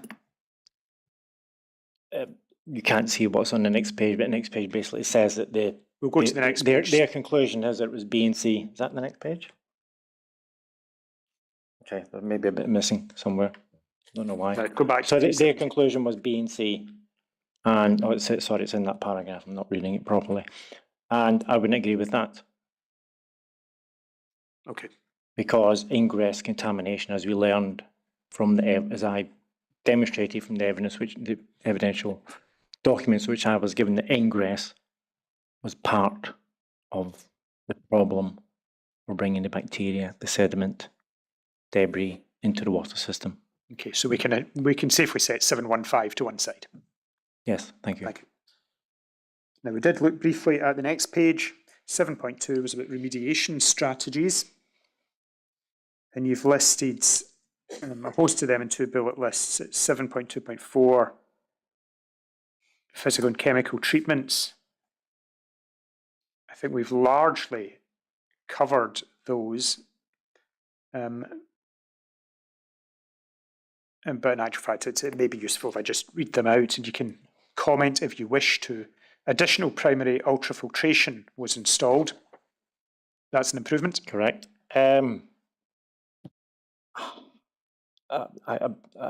You really should ask an engineer, but I guess if 2 ultrafiltration units is good, then is 3 better? There must be a reason why they decided that was the case. The second bullet is disposable shower heads and hoses. Is that Yes, good? very good. Because You're replacing light for light with a brand new, clean unit and taking the old contaminated one away on a regular planned preventative maintenance program. so when you mentioned with shower heads the presence of biofilm, for example, regular replacement either stops or interrupts biofilm from forming. Is Yes, that and right? by this time they will have had point of use filter shower heads present, but you also have the potential for contamination of the outside body of the shower head, and if that's then replaced on a regular basis, then it removes any potential for microbial growth on the surface of the shower head. Thank you. Next bullet was thermal disinfection. What's meant by that? It's meant by that's starting the process of ensuring that 60 degrees is coming from the calorifier and 55 is being returned to the calorifier. So you're maintaining the strict temperature regimes as set out in HSE guidance. And the next bullet is the other kind of disinfection, dosing treatment of parts of the water system. We've heard about that from other witnesses, but that's the chlorine dioxide programme, is that correct? I think they used other chemicals first as well for periodic decontamination of outlets. But yes, it's using the chemicals which they felt would reduce the microbial contamination. Do you have a view on that? Is that a good thing?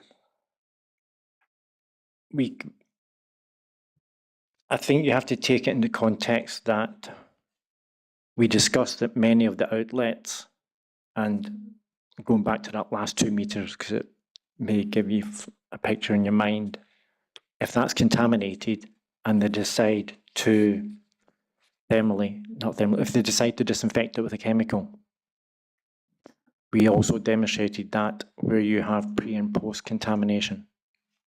If the whole system is contaminated and you only replace the outlet, then as soon as you start flowing the water again, you will get recontamination of those outlets. So that thermal disinfection, which is temporary and of an outlet, is only part of the solution for a small period of time. Okay. The next bullet should be straightforward, I think. Increased flushing, that's a good thing? Yes, because you're flushing out the bacteria from the water phase. The next two we've dealt with. We've got full-scale continual dosing, you mentioned a moment ago. We've got cleaning and replacement of drains, we discussed that. Then next two bullets are removal of particular items, wash hand basins and water coolers. Yes. Perhaps the explanation is obvious from the first narrative, to remove direct transmission risk, presumably a good thing. And the issue of the water coolers is something I think I returned to periodically through the report, in that I observed from the evidence I was presented with that some equipment, for example, like the water coolers, was subcontracted, and therefore it was always someone else's responsibility. But NHS-GGC had a responsibility to ensure that equipment like water coolers was maintained, and there was a PPM regime in place to reduce the risk, and some of the IMT minutes demonstrate that they had to remove water coolers because they were identified as being a risk and were not being maintained. Okay, thank you. And the last bullet there is increased water sampling before we move on to infection prevention and control strategies. And those strategies include reducing exposure of patients to water, management of lines, provision of bottled water, increased use of single-use equipment, addition of other gram-negative microorganisms to the alert list, and the addition of water to the risk register. From your point of view, are all those measures sensible and good developments? Yes, they are all sensible and good. And what it demonstrates, and what I hope these two paragraphs demonstrate, is that there's no one single strategy, no single one approach will work, that you have to take this multiple approach to ensure that you can reduce the risk for patients. So taking those all together, does that add up to a good response? Yes. Your conclusion is slightly different emphasis here. It's your view that the extent of remedial strategies, 726, employed at hospital provides evidence that the water and wastewater systems were recognised as transmission routes for gram-negative environmental microorganisms. So, and therefore they've implemented all these control strategies. Yes. So that's got to be good. Thank you.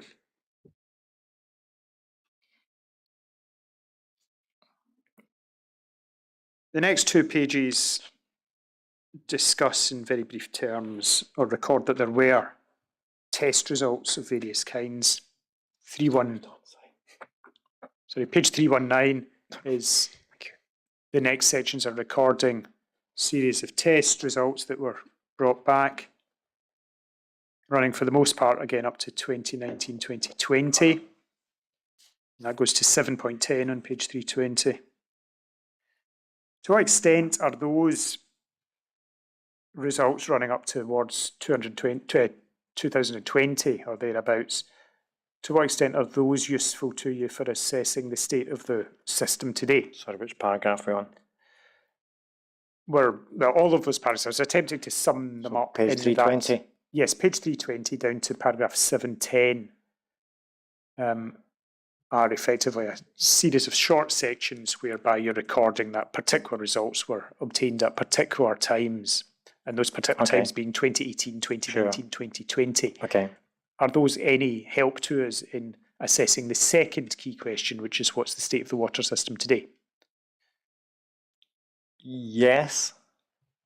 As written from the perspective of the author and the microbiologist, is demonstrating that a much smaller amount of samples that are taken are positive for the range of gram-negative microorganisms, fungal species and mycobacteria that we're interested in. However, from my perspective, I'm more interested in where were these samples actually taken from? Were they from high-risk units? Because we can't tell from this data. It may tell us that there's a much smaller number of samples that are positive, but from the perspective of the high-risk patient, what was the risk to them and where were those positives in terms of mapping them out on the floor of the hospital? Okay, thank you. I appreciate that, and maybe the section at 7.11 will give us some illumination on that, because here you're talking about a particular ward within the Children's Hospital 2A, 2B. You've drawn various conclusions over the page. Paragraph 5 here, you're saying that even the detection of low counts doesn't mean there should be complacency in terms of risk to patients, because effectively there's still scope for proliferation, even from those low counts. Is that correct? Yes. The next bolded paragraph, you are giving a view where you say the lack of efficacy of chlorine dioxide dosing system reflected the extensive microbial contamination and biofilm formation that had formed through the hot and cold water system due to lack of servicing and ppm. Such high counts of those microorganisms indicate a potential risk to patients. That's presumably a bad thing.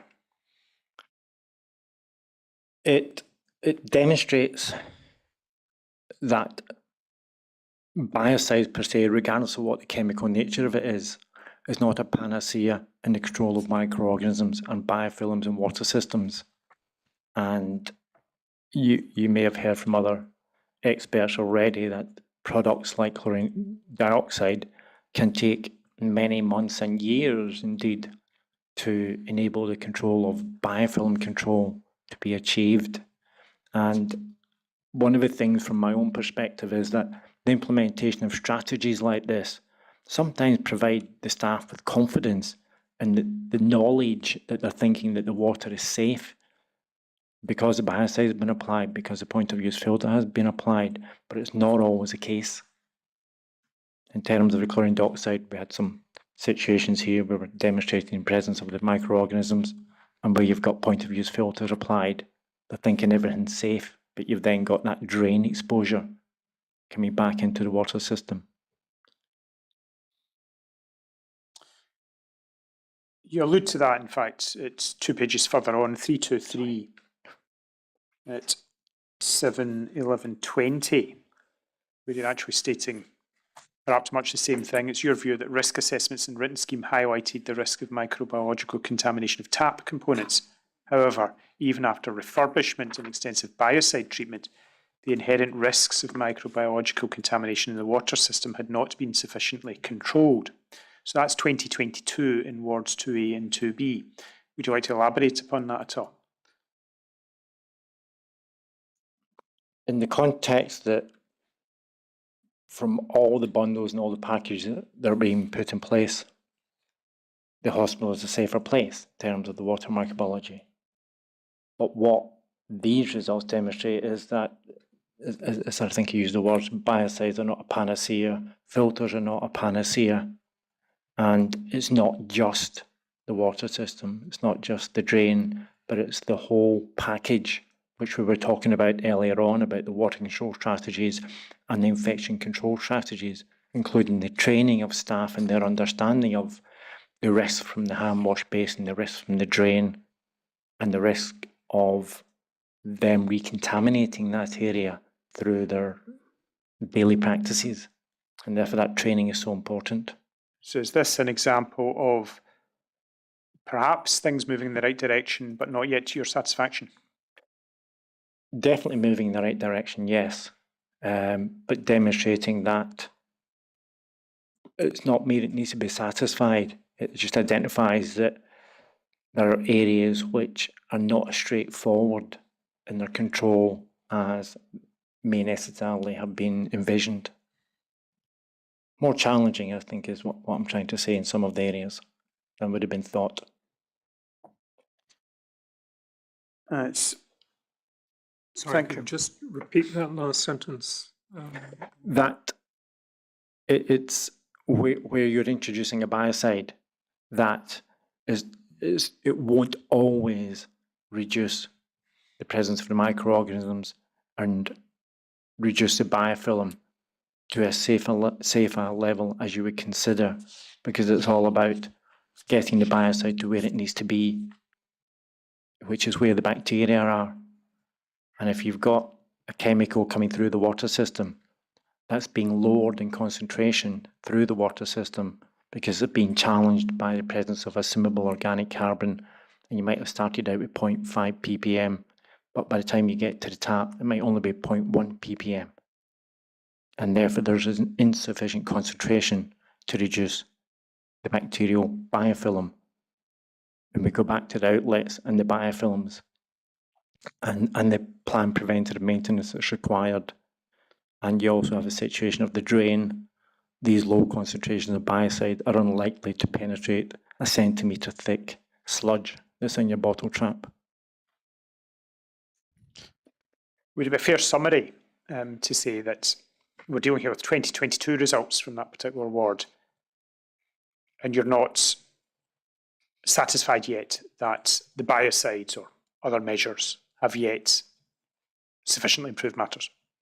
It's improving it and reducing the risk, but there's always a certain amount of risk left if your biocide is not getting to where the bacteria are. If we move over the page, 324 is the same wards, para 712, the same wards, but they're now 2023 test results. And it's the first paragraph you record the closure for refurbishment and reopening in March 2022. But you note that through the periods late 2022 to start 2023, there was water samples demonstrating sporadic presence of Pseudomonas gram-negatives in AMS.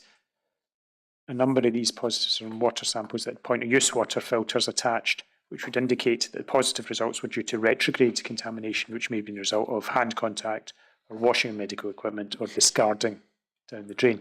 Now, we haven't touched upon point of use filters at all in your evidence. Is there anything you want to say about those particular pieces of kit?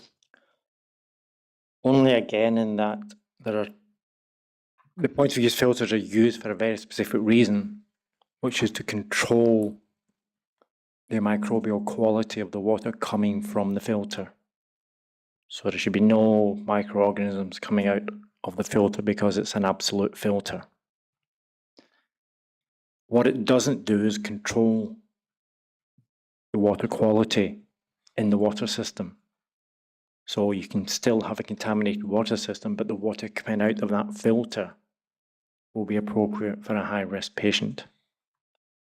What would you say about whether point of use filters could or should constitute a long-term solution to water system problems? Water systems are inherently complex. One may consider that where you have a continual dosing regime, that you may be able to remove the filters because you've deemed that the water quality is now in a safer situation. You've reduced the risk to patients. But you have to consider that the biocide, as I was discussing earlier, may be quenched or reduced as it goes through the system. And there are examples of where biocide systems have stopped working for whatever reason, or it's challenged within the system. And so you can't rely on just one system, either the filter or the biocide.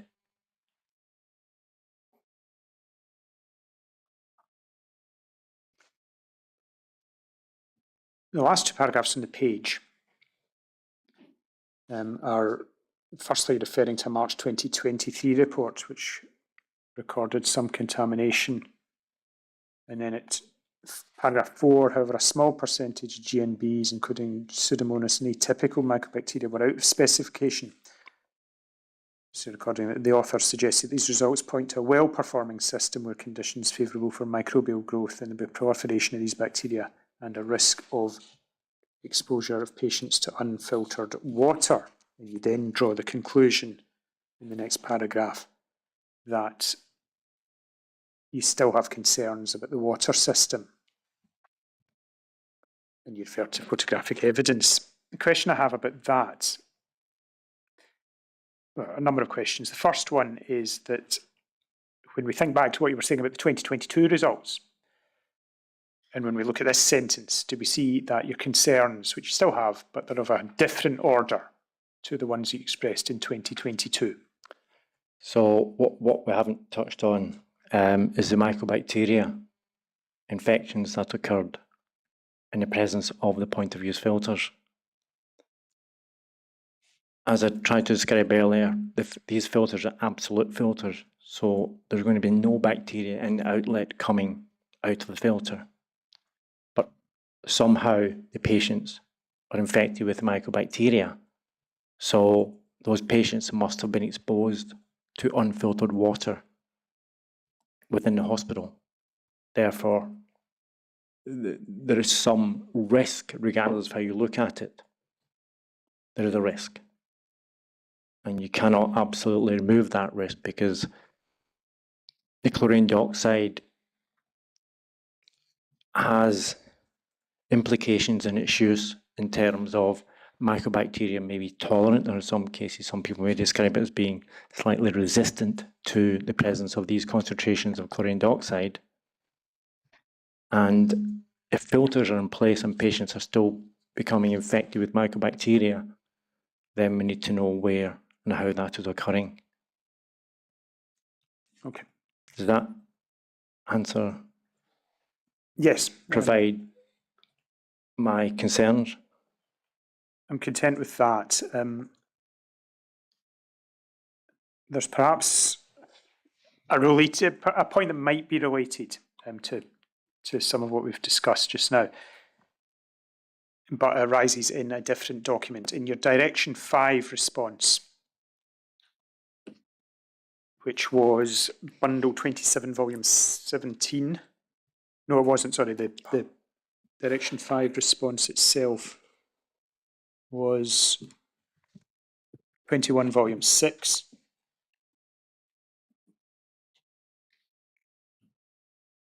You may recall, and I may not need to go to it, that there was some consideration in there about a 2022 paper by Dr. Inkster relating to gram-negative results from other hospitals. Okay.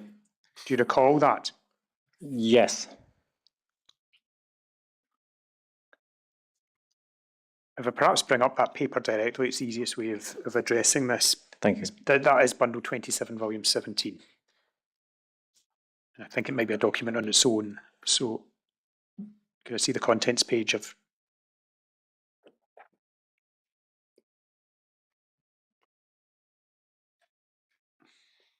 It will be page 19, I think. Yeah.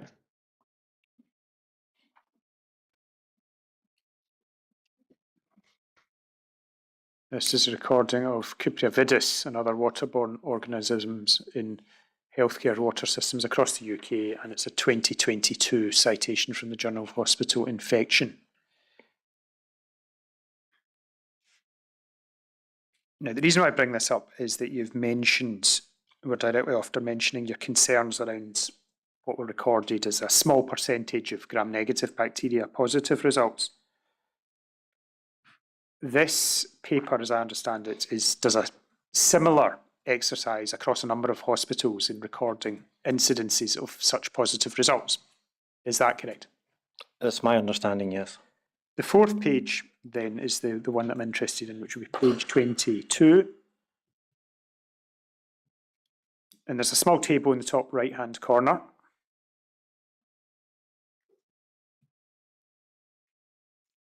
Which you see that is recording absolute numbers of outlets testing positive for gram-negative bacteria in hospitals A to J. You see that? Yes.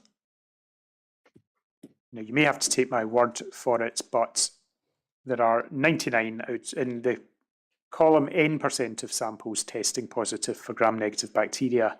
We have 9 out of 15 for the first hospital, 11 out of 15 for the second, and so on. You may have to take my word for it, but 99 out of the 157 samples that are recorded there were positive for gram-negative bacteria. And in most of those hospitals, that is half or more of the results being recorded there. The question is, given that you've expressed concerns about positive results being returned at Queen Elizabeth, would you also, without, and I accept you don't know necessarily any more about those particular hospitals that are mentioned in this survey, but would you also have concerns about those hospitals on the basis of the raw numbers in this little table?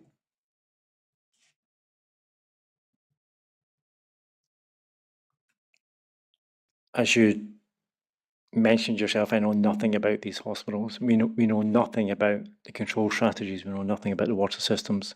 We know nothing about the water safety groups, the water safety plans, or their schemes. But we do know that they had a certain number of positives for these gram-negative bacteria. But we also know, as cited within this paper, that Glasgow had a higher percentage of positives than the other hospitals. Maybe I should be careful about that, because if you look at Hospital F, it's recording 19 out of 20 positives, so it may not be percentage. There's a statement within the paper about the numbers for Glasgow, which I think is in my report. But well, looking at those numbers, would you describe those as representing contamination? it looks like it, yes. And would you say the same about Queen Elizabeth? And it's From the evidence we've been provided with, yes, historically. And this was 2022, so the work must have been carried out. I don't know when it was published in 2022, but it would have been it takes some time to get papers published. So this was sometime before that. When you're answering those last couple of questions, are you applying the same standard to what you know about those hospitals and to the Queen Elizabeth? Yes. But we know nothing about the water safety plans, the resident schemes, the planned preventative maintenance programmes, and the remedial actions undertaken at those hospitals. We know nothing about the infection rates and how they may have controlled the risk to patients. I think it basically just tells us that these are common, the cuprivirus is common in water. And therefore, the important point moving on from that is that something be done to address that. One would like to take that inference from your water safety group, your written scheme, your water safety plan, that these strategies would have been put in place for the control of the organisms and reducing that risk, particularly for the high-risk patients. Could we move back to your main report, please, at this point? 325, we've got 713 on risk assessments. And I think you've observed as a concern here that the risk assessments were not being updated often enough. Is that correct? That was my view, yes, from the evidence provided. Going on from that, you move in 327 to considering authorising engineer audits. And at that page, there's a discussion of the 2020 audit. Next page, 2021 audit.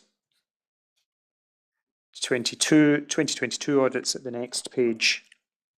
And the page after that has a discussion of the 2023 audit. Now, you raise various concerns throughout those sections, but I wonder that rather than looking at them individually, if I might cut through that by approaching it in a different way. On the page, the next page following, you record concerns arising from the 2023 audit.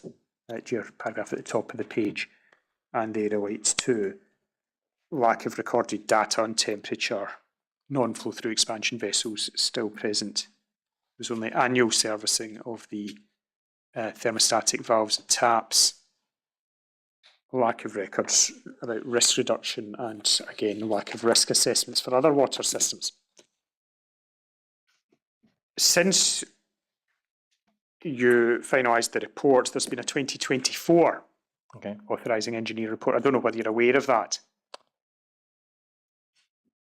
Well, it may help cut the knot then. You may have said that. I can't. If I take it to it's bundle 27, volume 6.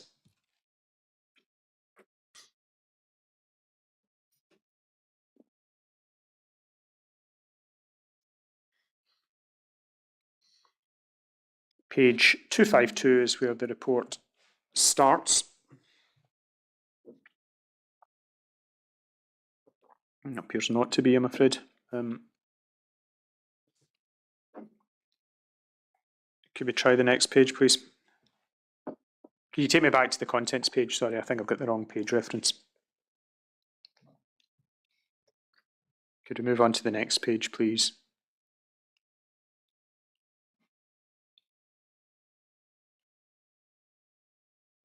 And one more.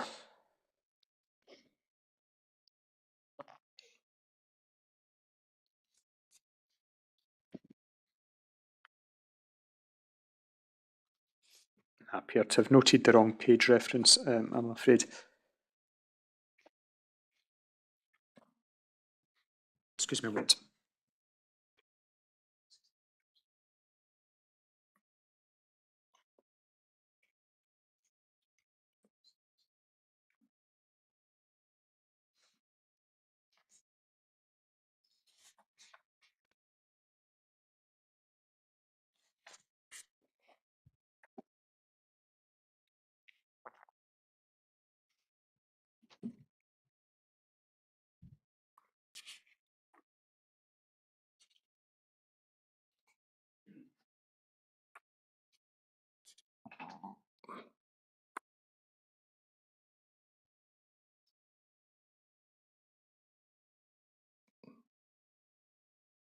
Could you go back one page, please, on the index?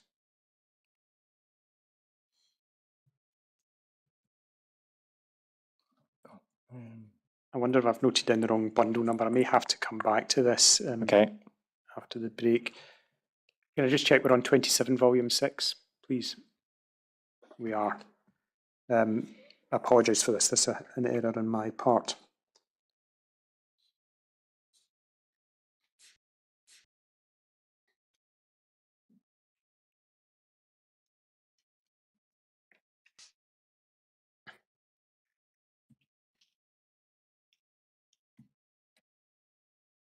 I've tried to approach this by describing to you what the authorising engineer has concluded in 2024, and we may revisit it physically if we need to. But you may or may not recall that the 2023 report the audit had reduced down to around 9 points of concern. Yes. You recall that. 2024 has reduced it slightly further. There are now 7 recommendations being given. 6 of those are marked yellow and are largely about checking records and so on. I think that also would largely conform to your memory, perhaps, of the 2023 audit. Yes. Is that correct? There's one red point which is common to both. So it's maintained from 2023 into 2024, and it relates to expansion vessels. And whether or not you recall this, do interrupt me if you don't recall this, because I'll go to it physically. But the recommendation is that flushing of non-flow-through expansion vessels be initiated and recorded as soon as possible. Do you recall that from the 2023 audit? Not specifically, but sort of. Is that the only issue you want to raise from it? The reason why I mention that specifically is that if you think back an hour or so to what you were telling us about expansion vessels in 2019, which were on the hot water system, and you were concerned about debris, corrosion, non-flow through nature of the vessels, potential for proliferation, and so on. And I think your conclusion was that was evidence of a system that was not under proper control. Would that be correct? In those reports, yes. If in 2024 the recommendation was reduced to commence flushing of the non-flow through expansion vessels, which by now are in the cold system only, how does that compare to the concerns that you're identifying in 2019? It's a similar issue for the expansion vessels, but what you have, we talked a lot today about bundles and packages and multi-layers of control. And I think you mentioned yourself, they've gone from X to Y number of items identified in these authorised engineers' reports. And so they've made a lot of forward gains in reducing the risks across the system. And you will always get, when a risk assessment is undertaken, regardless of who undertakes it, you will always identify issues within the water system. And hopefully, year on year, they are reducing the risks. And why they haven't addressed that one beforehand, I don't know. Maybe you could ask someone that actual question. But they have made advancements in reducing the risks. Well, perhaps setting the 2024 audit, which you haven't seen, to one side then, the pattern you're describing there, is that the pattern that you've seen from 2020, 2021, 22 into 23? Yes. And is that demonstrating clear progress? Absolutely, yes. But you have to take in consideration that from a microbiological perspective, there will be opportunities, and we have to ensure that those opportunities are reduced time and time again for the growth of the microorganisms. With that in mind, then, if we think back to the 2 key questions that we started off with, and I've asked you key question 1 about the past over and over, and you've given me answers there, but key question 2 was about the present condition of the system. Is it in a safe condition in terms of no longer presenting avoidable risks of infection? on the basis of what you have seen and learned about the system, can you answer that question as it relates to the present condition of the system? In the term of, is it safer? Then yes, it's definitely safer. We have to take into consideration my own visits and identification of the amount of what I would call clutter round about the hand wash basins, equipment placed in front of hand wash basins, which means people would not be able to use them, so they become stagnant, broken sealant round about hand wash basins. So there's always something that someone or another person will see. And from my perspective, it's you can address the water system, you can address the drains as much as you can, but it also needs staff education and training, that's the staff within the wards, to understand why they're flushing, because they were still through the healthcare inspection reports, there was still identification of a lack of flushing or a lack of understanding between staff, or should I say communication between staff as to whose responsibility it was for flushing. And then there was the tracheostomies being washed down the sink. And so you need to educate the staff as well, so they're not recontaminating these areas. Because again, it's all very well having your chlorine dioxide, it's all very well having your point of use filter, but if that filter is then being contaminated from a practice being carried out within the ward, then you have the potential risk for contamination of a patient.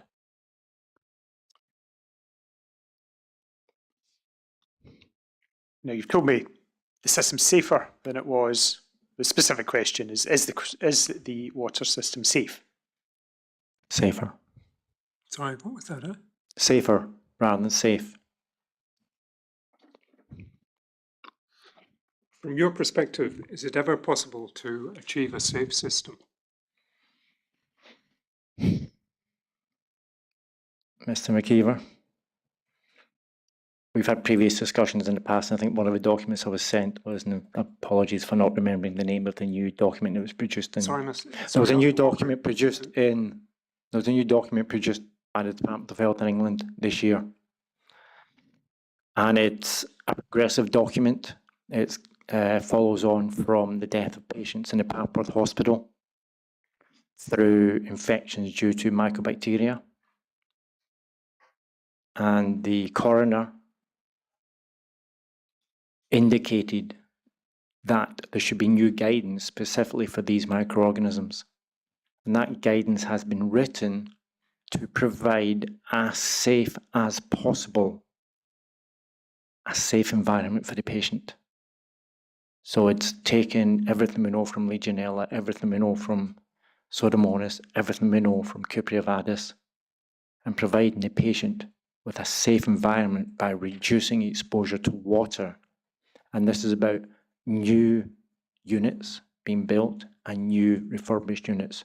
So it does not apply to existing hospitals unless you're refurbishing or providing a new unit to highly vulnerable patients. Right. You seem to, I have to say, I haven't picked up all the detail in relation to the coroner's finding, but my question was, from your perspective, is it ever possible to achieve a safe water system? Now, you introduced the expression safe as possible. Step one, that indicates that absolute safety is perhaps not possible. Is that right? Correct. Right. Because as you've, I'm sure, learned so much during this inquiry, there are other routes apart from water. But even just concentrating on water as a potential source of infection. So, yes, so the only way we use the expression safe as possible. So the way to do that is to remove the exposure of water from the patient. And that's the scenarios which we've written into this new guidance. Going forward, as the Department of Health document for refurbished or new units.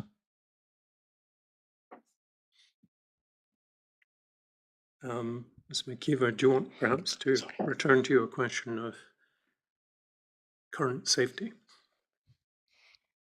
Yes, firstly, to give my understanding of the document you're referring to, that is, as I understand it, new guidance from very recently, August or September of this year, Correct. prepared by Public Health England, that will set a By the Department of Health, not by Public the, Health England. excuse Thank me, you. by Department of Health that will set a gold standard for You can use whichever phrase you wish, but it's to improve safety for patients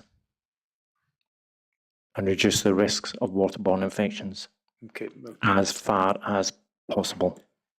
so it's the as far as possible, as safe as possible language that His Lordship and myself have picked Yes. up on. The question, and I would ask it one more time, is the system safe now? In the Queen Elizabeth, Yes. it's safer. Because it's not absolute.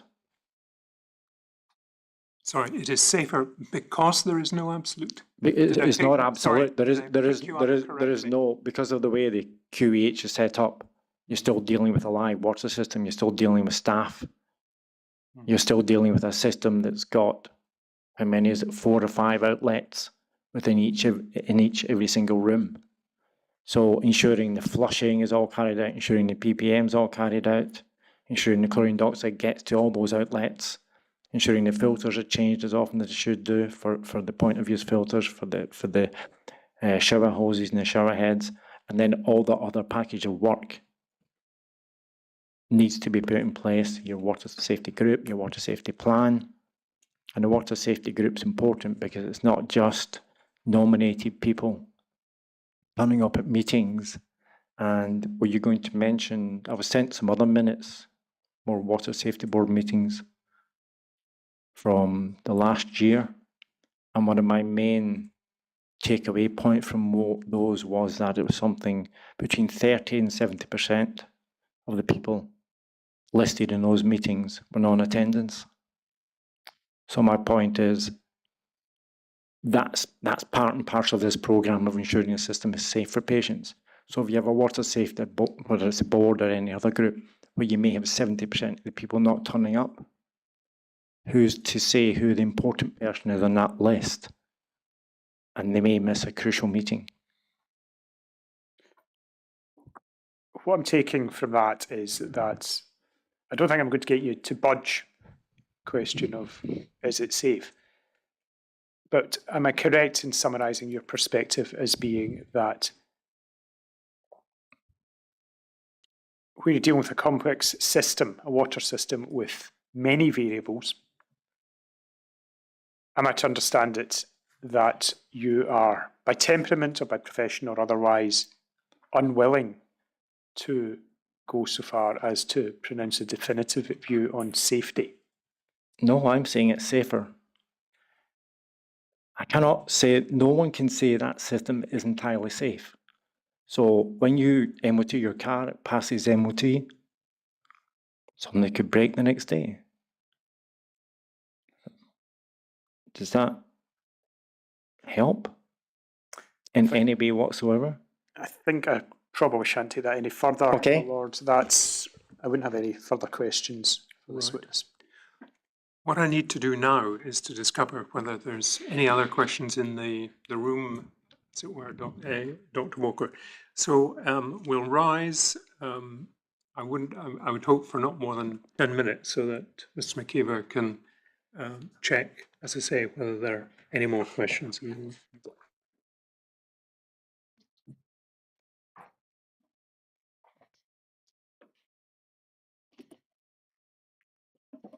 Please stand.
I'm told 4 questions. Oh, sorry.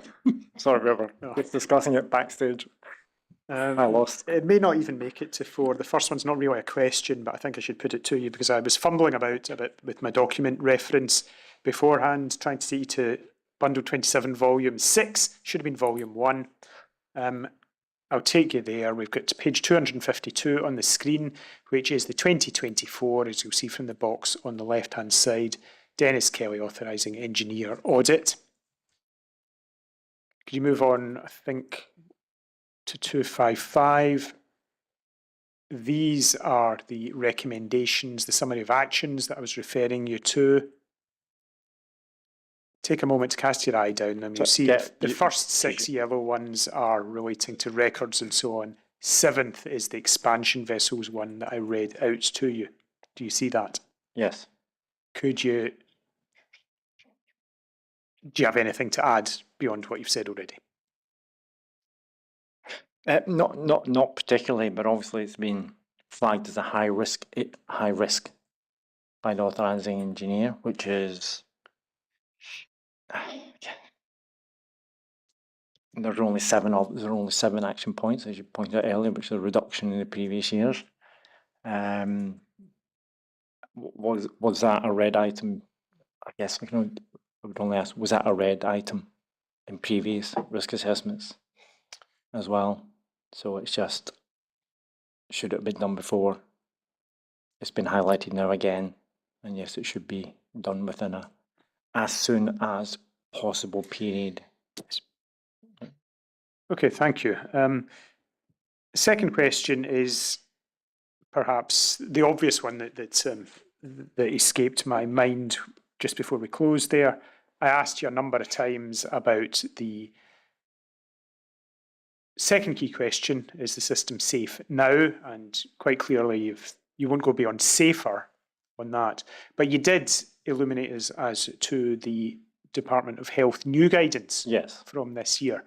And the language that I took from you there was that the standard was less about absolute safety than it was about as safe as possible. So the obvious question that I perhaps might have asked you before was, key question 2 is about, is the system safe? Alternative question might have been, is the system at the Queen Elizabeth as safe as possible now? What's your answer to that question? It's getting there.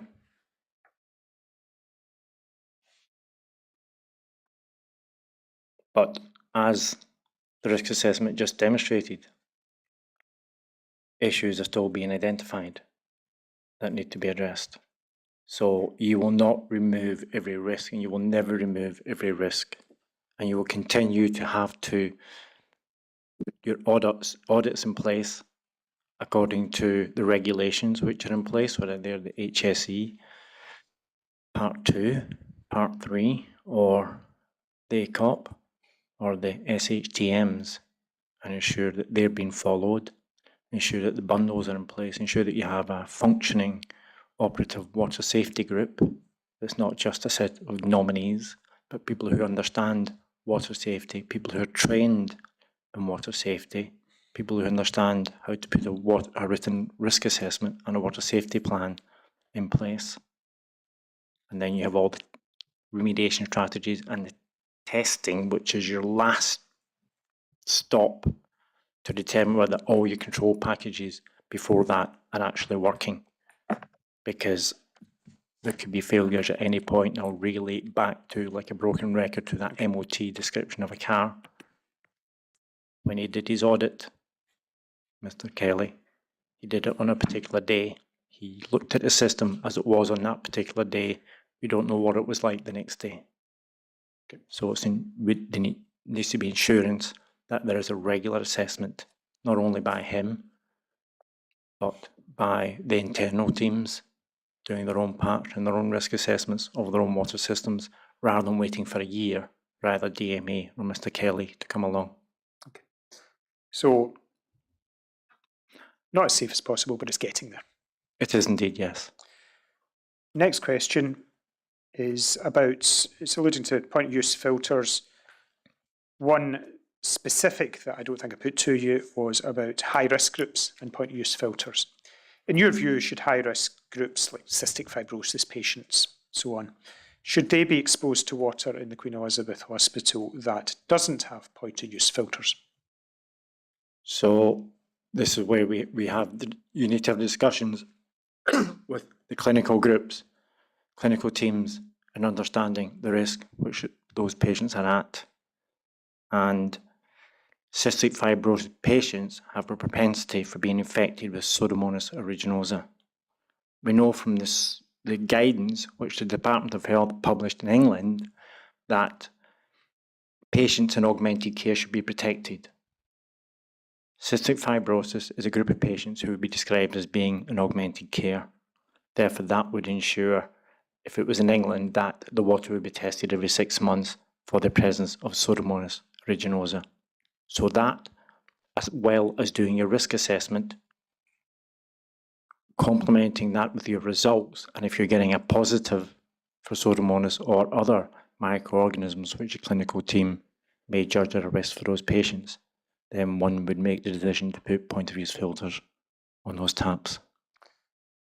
The question as I put it to you, is it simply not possible for you to answer it then as a yes or no? Should those patients currently in the hospital be given point-of-use filters? If the water is deemed as being a risk to those patients, then you would fit filters.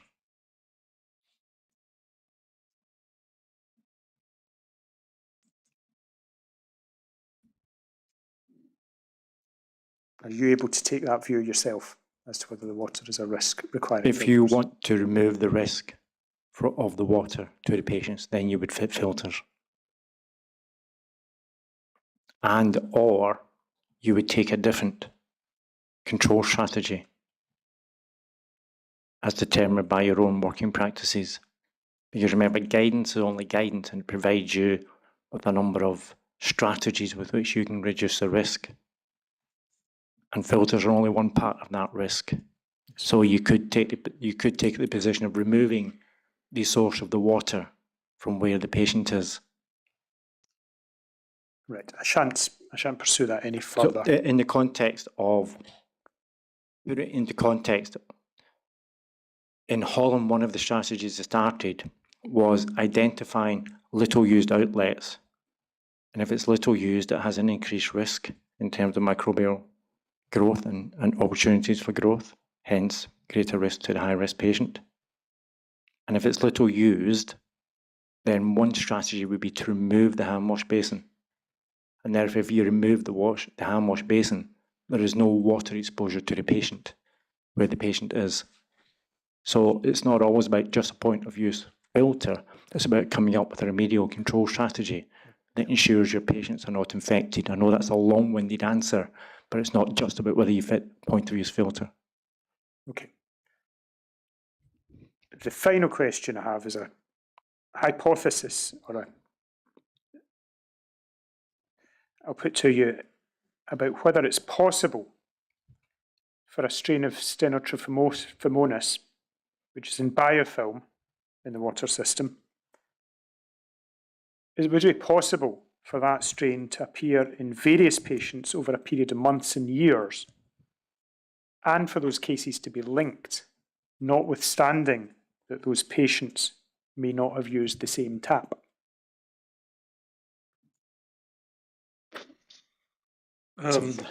Very high. Oh, Lord Brodie?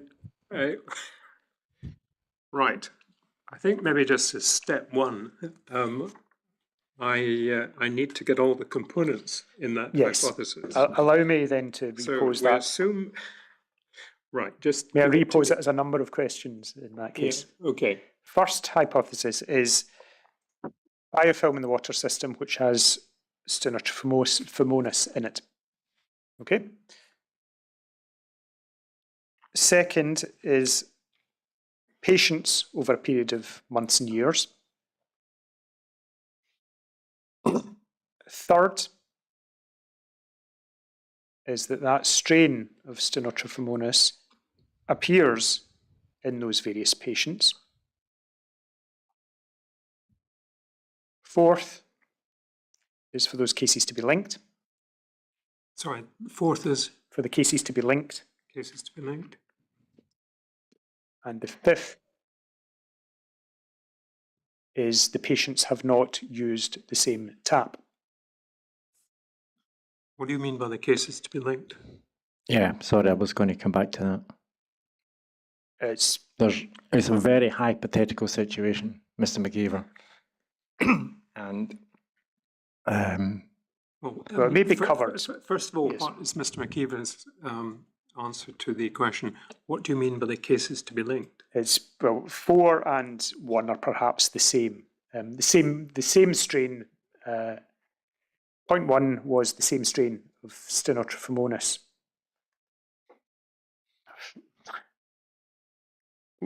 Point 1 was we have a strain of Stenotrophomonas somewhere in the water system in biofilm. Second is that strain, is it possible for that strain to appear in various patients over months and years?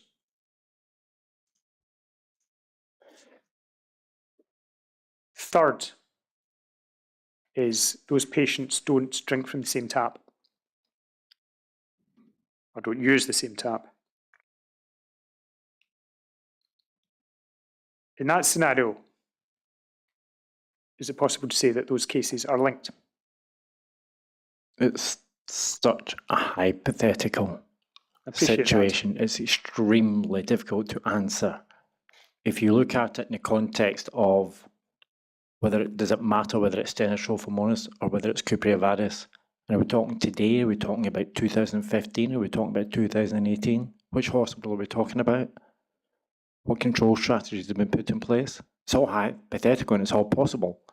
And you will find examples in the scientific literature where Stenotrophomonas has been identified in the hospital and the same strains, isolates have been linked to patients. But to ask that question in the context of where we are today, it's an extremely difficult question to answer without all the background, without the control strategies.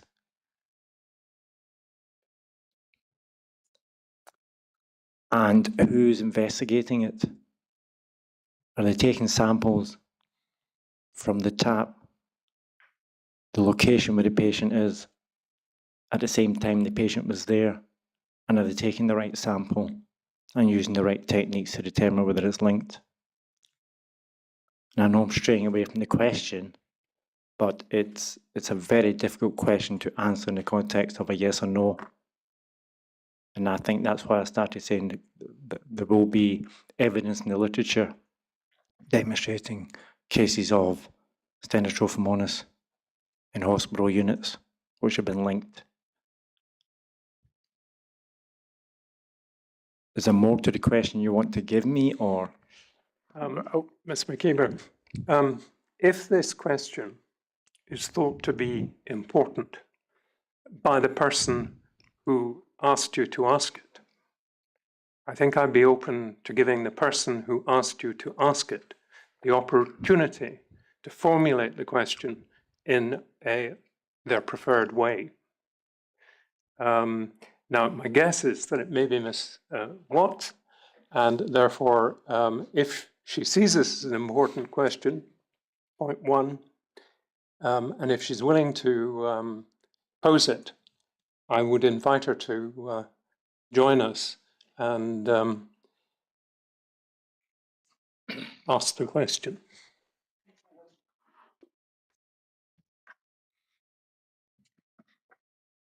Good afternoon.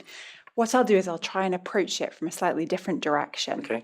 So if it were to be suggested that 2 cases of Stenotrophomonas could not both have come from the water and not from a common source in biofilm, if the patients didn't use the same tap, would you agree with that or disagree?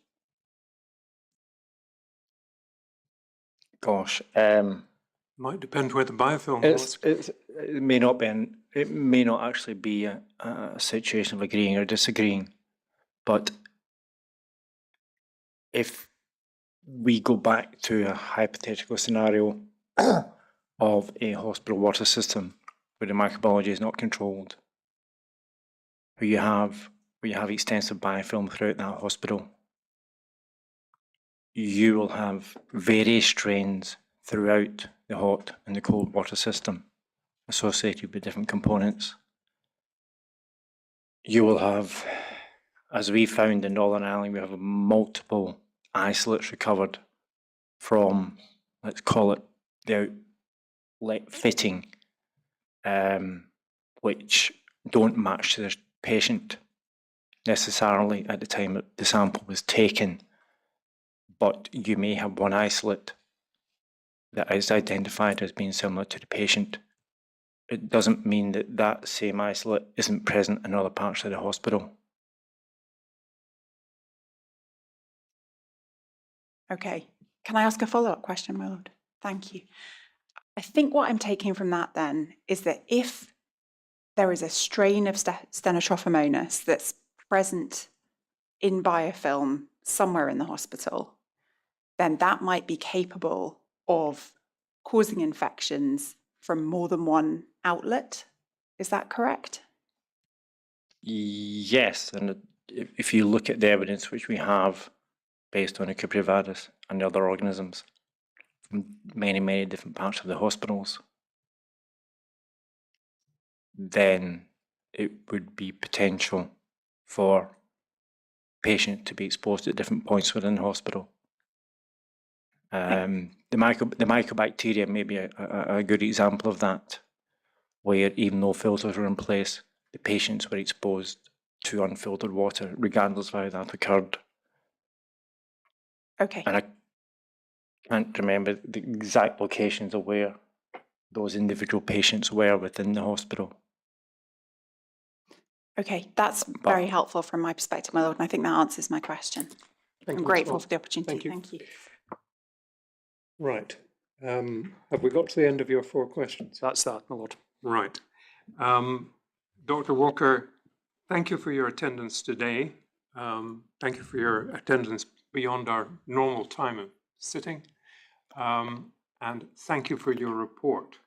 You're now free to go, but with the thanks of the inquiry. Thank you. Thank you, Lord Brody. Thank you, Mr. McKeever. And your colleagues, thank you.